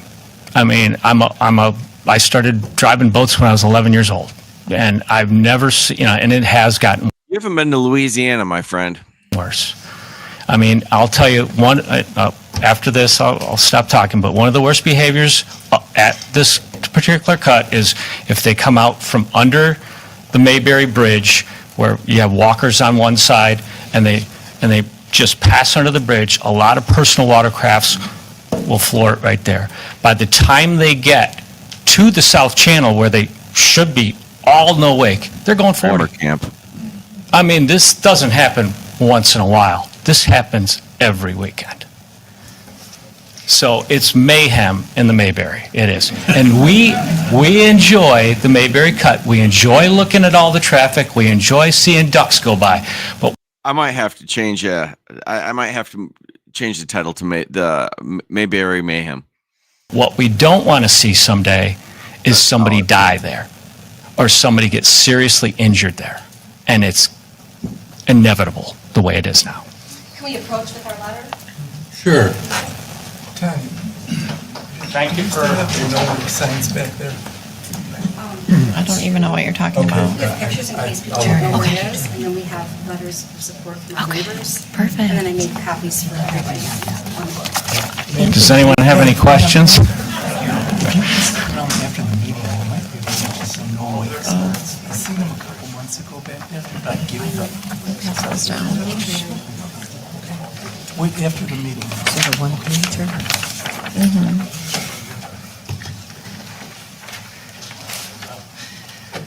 Hi, good evening. My name is Heather Jacqua. I live at 9642 Island Drive. And I just wanted to, first, I didn't want to speak out of turn. It is difficult to hear you in the audience. We've been coming the last couple months, and every night I said, what did they say? It's really hard, and the audience can hear me now because I'm inches from the microphone, but some of you guys are 3 feet away from your microphones. We can't hear you. You're just at a regular speaking tone. They just record. Sorry? They just record, they don't project their voice out there. That's why. They do. We can Well, hear, they didn't. forgive me, at the end, I can hear you, and I can hear you guys on the bookends. But it is difficult to hear you guys. It really is. I have notes. I can run a 50-watt. You can hear me because I told you you can hear me. I wanted to, where did my notes go? Darn it. Okay. So, burnt out windows, or blown out windows rather, an overgrown yard, crumbling walls, big gaping holes, a caving roof, and my personal favorite, the big Buford hamburger sign that was covering somebody's boat. That is what we live next door to. It's a condemned property.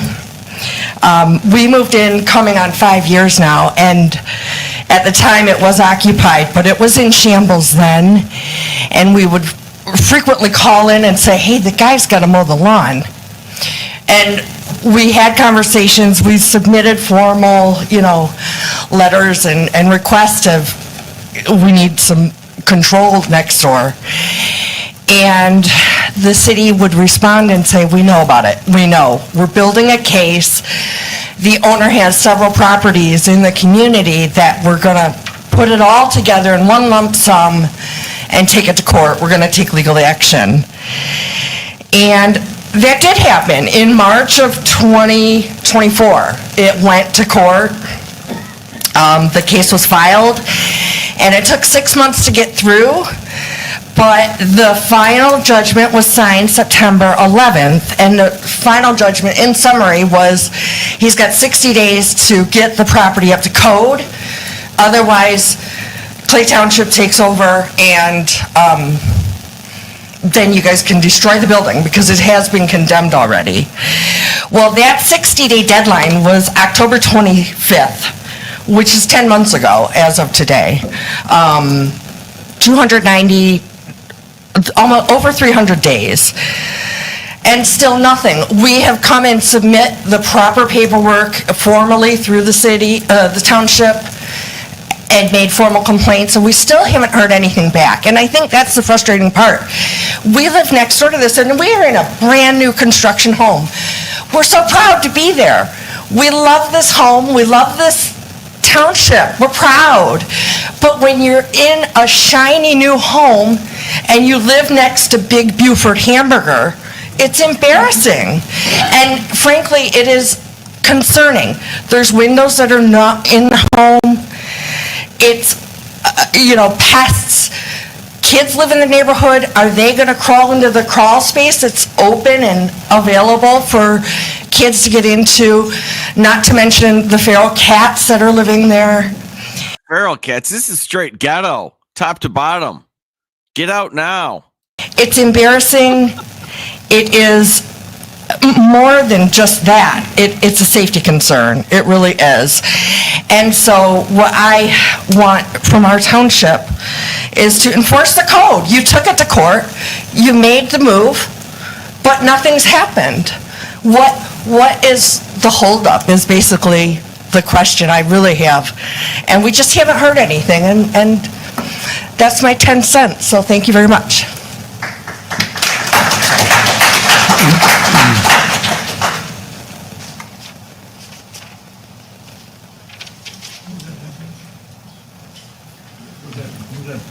Jerry's 9642. At the May 27th meeting, Mr. Cassidy admitted OHM started work only on his signature. His words, "They did work on my signature, waiting for me to ratify it, and we did ratify it." That is an open acknowledgement that OHM acted without board authorization and only on his unilateral unauthorized act. At the March 6th special board meeting, there was approximately 7 minutes of conversation on the topic of a feasibility study for alternative transportation to Harson's Island, including Maureen's motions, discussion period, and vote. Now, during the several minutes of discussion period, Cassidy insulted citizens who were present at the meeting, had police escort some citizens out of the meeting, suggested they work on the recall, stated that he wasn't even going to bother wasting his time speaking, and when Maureen asked, "Do we want to discuss anything so people understand what it's all about?" he said, "These people don't care." What is really interesting is that Maureen's motion never mentioned OHM, a contract, or any vendor to do a feasibility study. OHM was never mentioned throughout the discussion period, or even when Maureen was asked to read her motion again so that they would know what they were voting on. Jerry did second her motion, and there was a roll call vote that did pass. The motion that was made and passed at the March 6th board meeting only approved a budget allocation for a feasibility study in general. It did not mention OHM in her motion that Maureen made, and therefore never approved an actual contract with them. Maureen's exact motion stated, "I'll make a motion to approve the feasibility study for alternative transportation to Harson's Island, GL line blah, blah, blah, blah, blah, $150,000. Under Michigan law, only the board can authorize contracts, and Cassidy has no authority to bind the township on his own. That means the OHM contract remains void, the $51,000 payment was improper, and Cassidy himself may be personally liable for authorizing work without approval. When Mr. Cassidy signed a $150,000 contract on December 30th without board approval, he set a dangerous precedent that will follow this township and every taxpayer into the future. This isn't about being for or against a feasibility study. It's about whether we live under rules, or whether officials get to make them up as they go, as Mr. Cassidy likes to do. Contracts require board authorization. It's the law. Thank you for your kind remarks, ma'am. If this backroom deal is allowed to stand, if it tells every future board they can ignore the rules, sign contracts behind closed doors, and then stick the taxpayers with the bill after the fact. Once you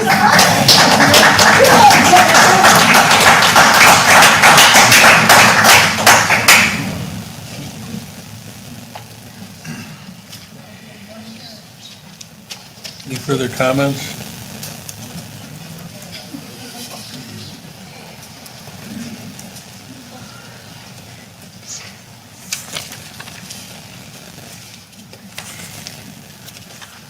Ernie Bryson, A356 South Channel. I got a few comments on the fluoride. I'm not a fan of fluoride.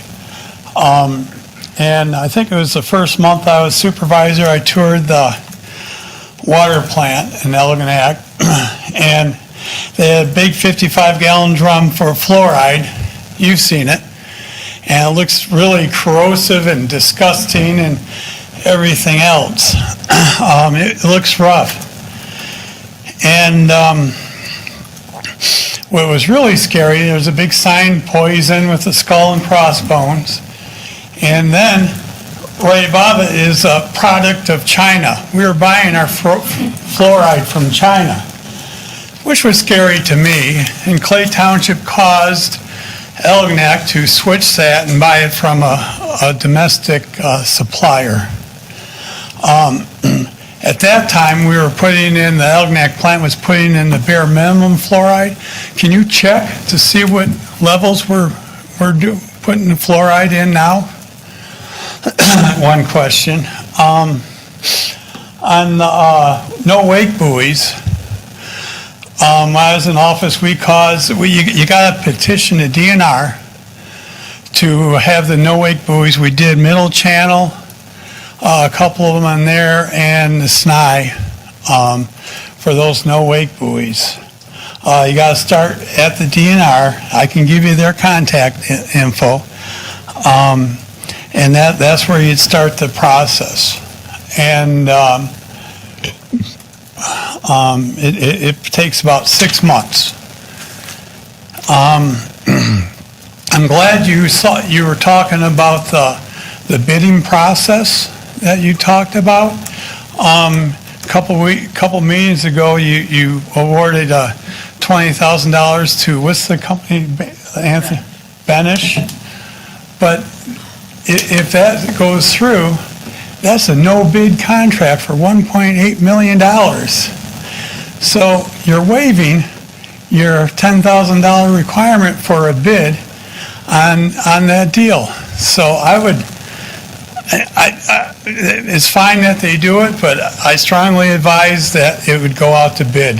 Thank you.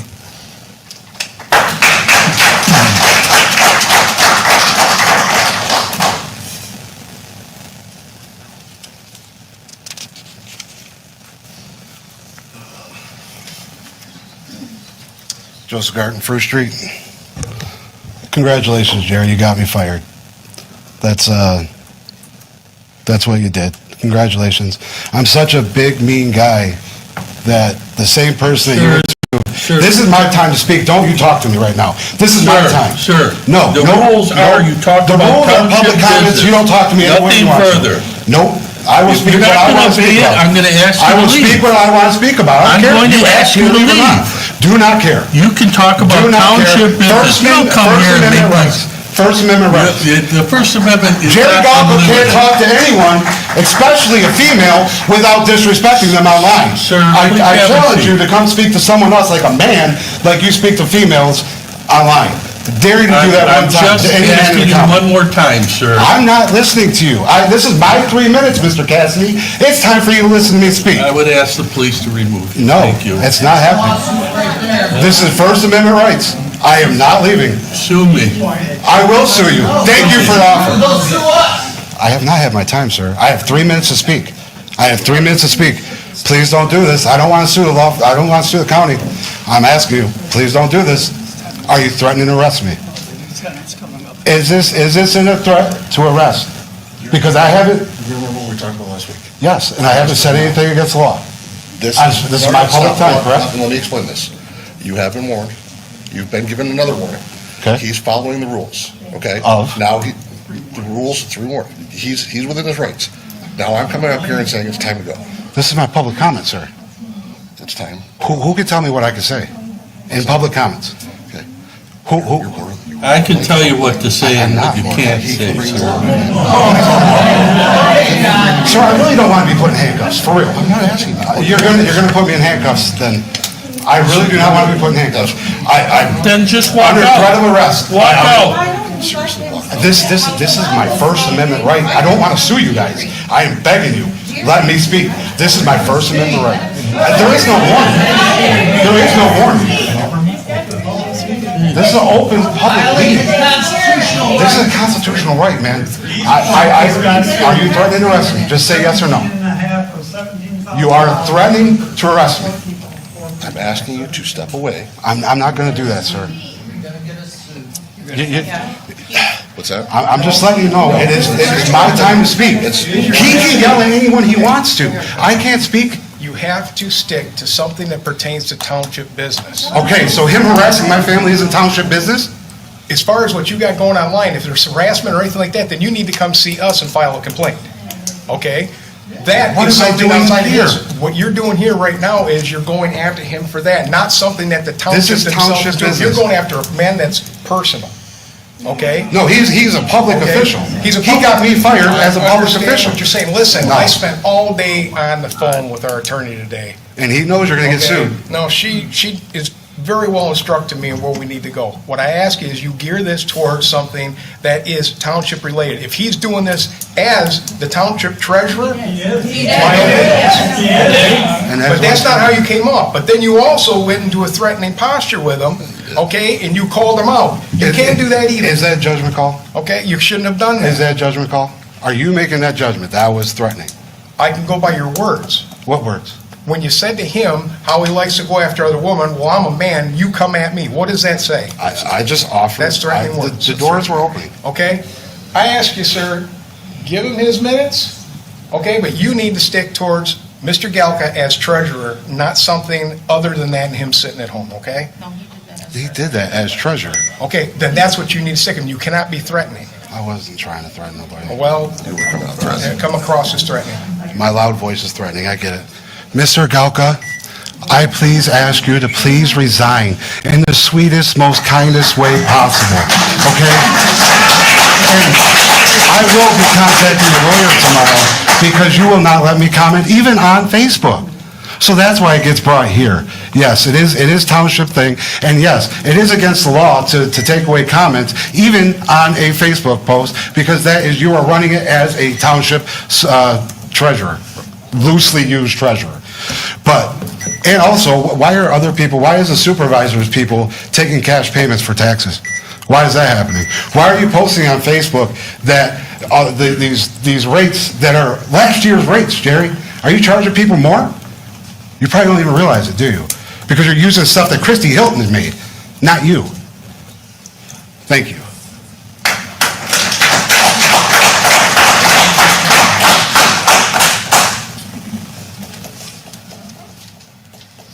Oh. If there's no further comments, we'll move on to, It came through. It took a while, but it I came agree through with the for us. fluoride. We don't need the fluoride. Fluoride's poison. You can put it on your teeth, but you can't put it in your stomach. It's not good for you. And as far as the Ferry and Haida was given $250,000. The first study only cost $60,000, and they spent the rest of the money, and they don't know where it is. So the Ferry cannot get involved with them because they're under being checked out for where they spent this money. So they cannot get involved with Haida. And my other thing is, I would like to update on the Treasury Department of what is happening. Can you reconcile bills yet? Have the bills been taken care of? And I think it's really troubling that the treasurer wants to leave on a retreat at our most busiest time when you're shorthanded. And I also would like Jerry to resign if he can't take care of business.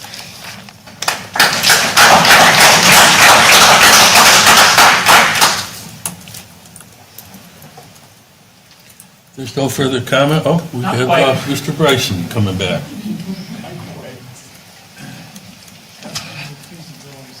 So, Jake Bryson, I apologize, something's been kind of nagging at me a little bit here.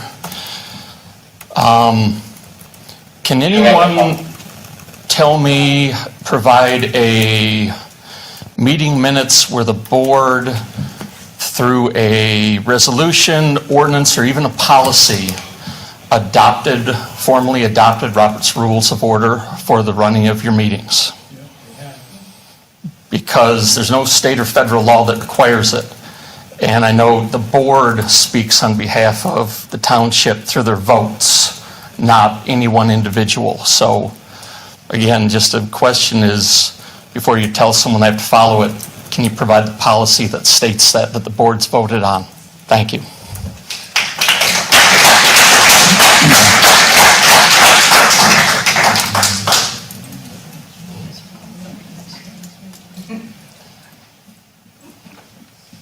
If there's no further comment, we have someone else. Christy Bottle, Fruit Street. I just have a question about the Jerry Galka, Clay Township Treasurer Facebook page. Is that an official government Facebook page where you represent the Clay Township as the treasurer? Because that's where all these comments are coming from, where people are questioning how your character is. And I don't understand why it's not considered township business when people are bringing those up. As a business owner, if I post on my business page under my official business name, I am representing my business, and I could be sued as my business. So I don't understand the difference of why it's not township business. So it's very confusing as a resident when you are commenting. So, but that's all I have to say.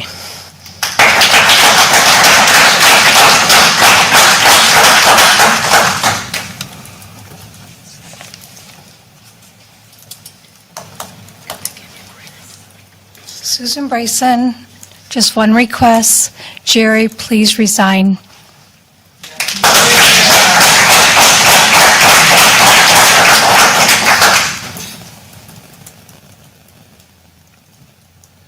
Did we miss anyone? Thank you. We'll go to board comments. Mr. DeBoyer? So I was just curious how our meeting went with UHY. Did you guys get a start date time for our audit? Oh, I was actually going to bring that up in my board member Okay, then comments. I'll let you take it, then. Thank you. And then I was just curious on the reconciliation process, have we got everything reconciled, Jerry, as far as the accounts, township account? It's about halfway done right now. Halfway? Yes. Okay, and do you think We're that? doing general ledger, and I'm doing the rest of the reconciliations. Okay. DDA and the HRA accounts and tax accounts. It's come along well. I mean, it's Yes. something you think that when they're done, you're going to be able to handle it month to month? Yeah. Oh, yeah. Okay, very good. Mark, did you ever get a digital copy of the OHM feasibility report? No, he said he couldn't do it, and so I'm going to ask. I offered you to I know, have one. I'm going to ask him tonight if I can now take it, and, but leave it here. I'll get an open room and Sure. and read it. Sure. Yeah. And I think, I mean, I want to do a little research to get the right info, but I think that we as a board should pursue this no-wake issue in the Mayberry Cut. I'm really familiar with that area, and I think it's a valid concern. So, I mean, I don't know how the rest of the board feels, but I think it's important to at least look at it. So just congratulations and welcome aboard to Miles Hojanacki and Evan Clovinger. And congratulations to Parks Man on the promotion. That's all I got. Mark? We have a planning commission on this coming Wednesday on the 27th. It's an open hearing for a proposed rezoning from a C2 to District R1 on Williams Road on Harson's Island. We also have a proposed outdoor recreation agenda, basically about campgrounds and a sign ordinance draft we're reviewing, as well as a Clay Township master plan. That's all I have, thank you. Tanya? Okay, so we did have our meeting with UHY, and because of all the ARPA funds and the grants we've received, we were at a different type of audit threshold now, because those are all federal funds. So it's going to be quite a bit more extensive. UHY used to assist with all the closing, end of the year closing stuff, but where we're sitting now, they cannot do that. They did suggest that we use Manor because they'll be familiar, but I will reach out to other companies and get quotes and bring them to you, because we will need assistance in closing everything out. And then UHY will be able to do our audit. And they have given us access to the website they use, so we can start uploading stuff and get the process started. And then my other board member comment is I have spoken with OHM, and they will be here at the next meeting, September 8th, to answer any questions and give us updates and let us know, what exactly they did. And then that's all I have. Oh, and congratulations to the new hires and Parks Man for being promoted. Beverly Rose? Well, I'll start off with that. Congratulations to the new employees and to Parks. I've known him like 1,000 years. The Harson's Island Turkey Shoot is this weekend. Pancake breakfast is Sunday at the fire station. Hope to see you. I think this meeting went very calm and very good, and that's exactly what you deserve. Thank you, Supervisor. You're welcome. Mr. Belka? No comments. I do have a few things to say, because people did ask some questions. I know Mark doesn't quite understand that the HIDA is a product of a board resolution many, many years ago, and that's why when the board drafted that resolution, they set certain parameters, and that's for membership and so forth. So HIDA is following the law as it's identified in the ordinance. On this no-wake zone, certainly we'll try to do what we can. The water belongs to the Sheriff's Department, actually. We don't have any authority over the water. And, but we'll make efforts with the Sheriff's Department Department and the Coast Guard, and if the DNR will do that, we'll make contact and see what we can do. That house that young lady was complaining about on Island Drive, I'd like to get a resolution to have that torn down as soon as possible. I know the owner, he's a nice fellow, but he just doesn't get anything done. And it's time that that house get torn down, so I would agree to do what we have to do. This bid, 1.8 million on this, that's not what we bid on. We haven't, but we're kind of in a tough spot here, because when this job was first, when they first started it, it was one thing, and then Mr. Bryson expanded it, which caused a delay and everything, and caused the entire project to grow. And then when we finally realized it's 6.6 million and it was crazy, I did what I could to get it reduced. And Mr. Monty has, I know, worked hard on it. I've talked to him many times. I've talked to Anthony at Benich, and perhaps tomorrow we can get somewhere on that Eagle issue. Mr. Bryson, I think it's page 31 or 33 of our policy manual that says that we are to run our meetings according to Robert's Rules of Order. Other than that, I have nothing to add.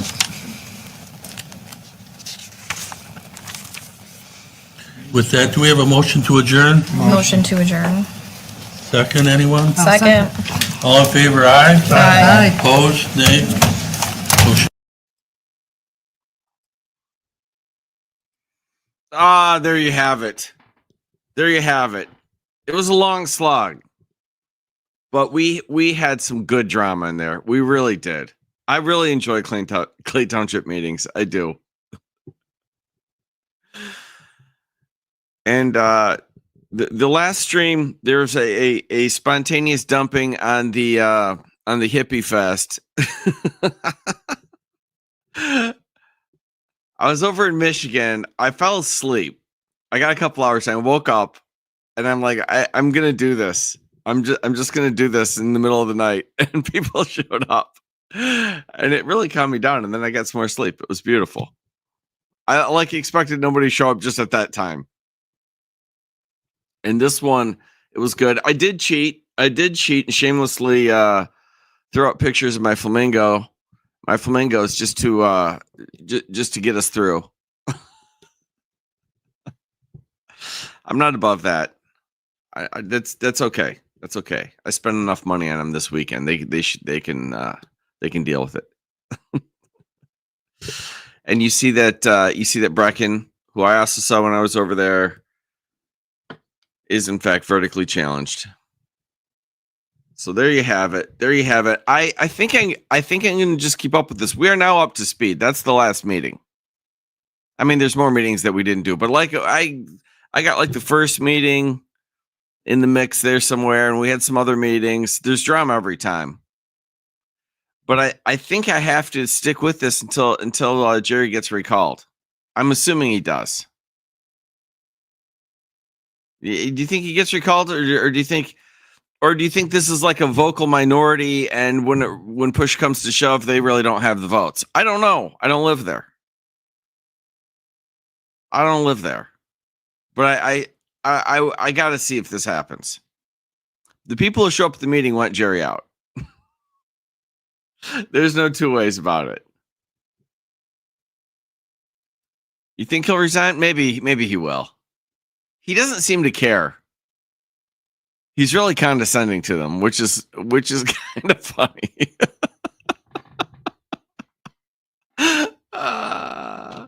It's kind of funny. I was telling somebody, I can't remember who. I mean, I find this hilarious because I don't live there.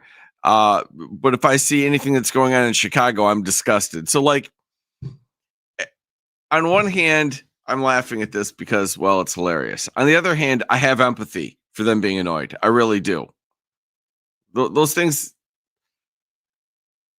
are not inconsistent. They're both there. But we'll see. We'll see if Jerry survives. I was told by somebody, and I don't know what.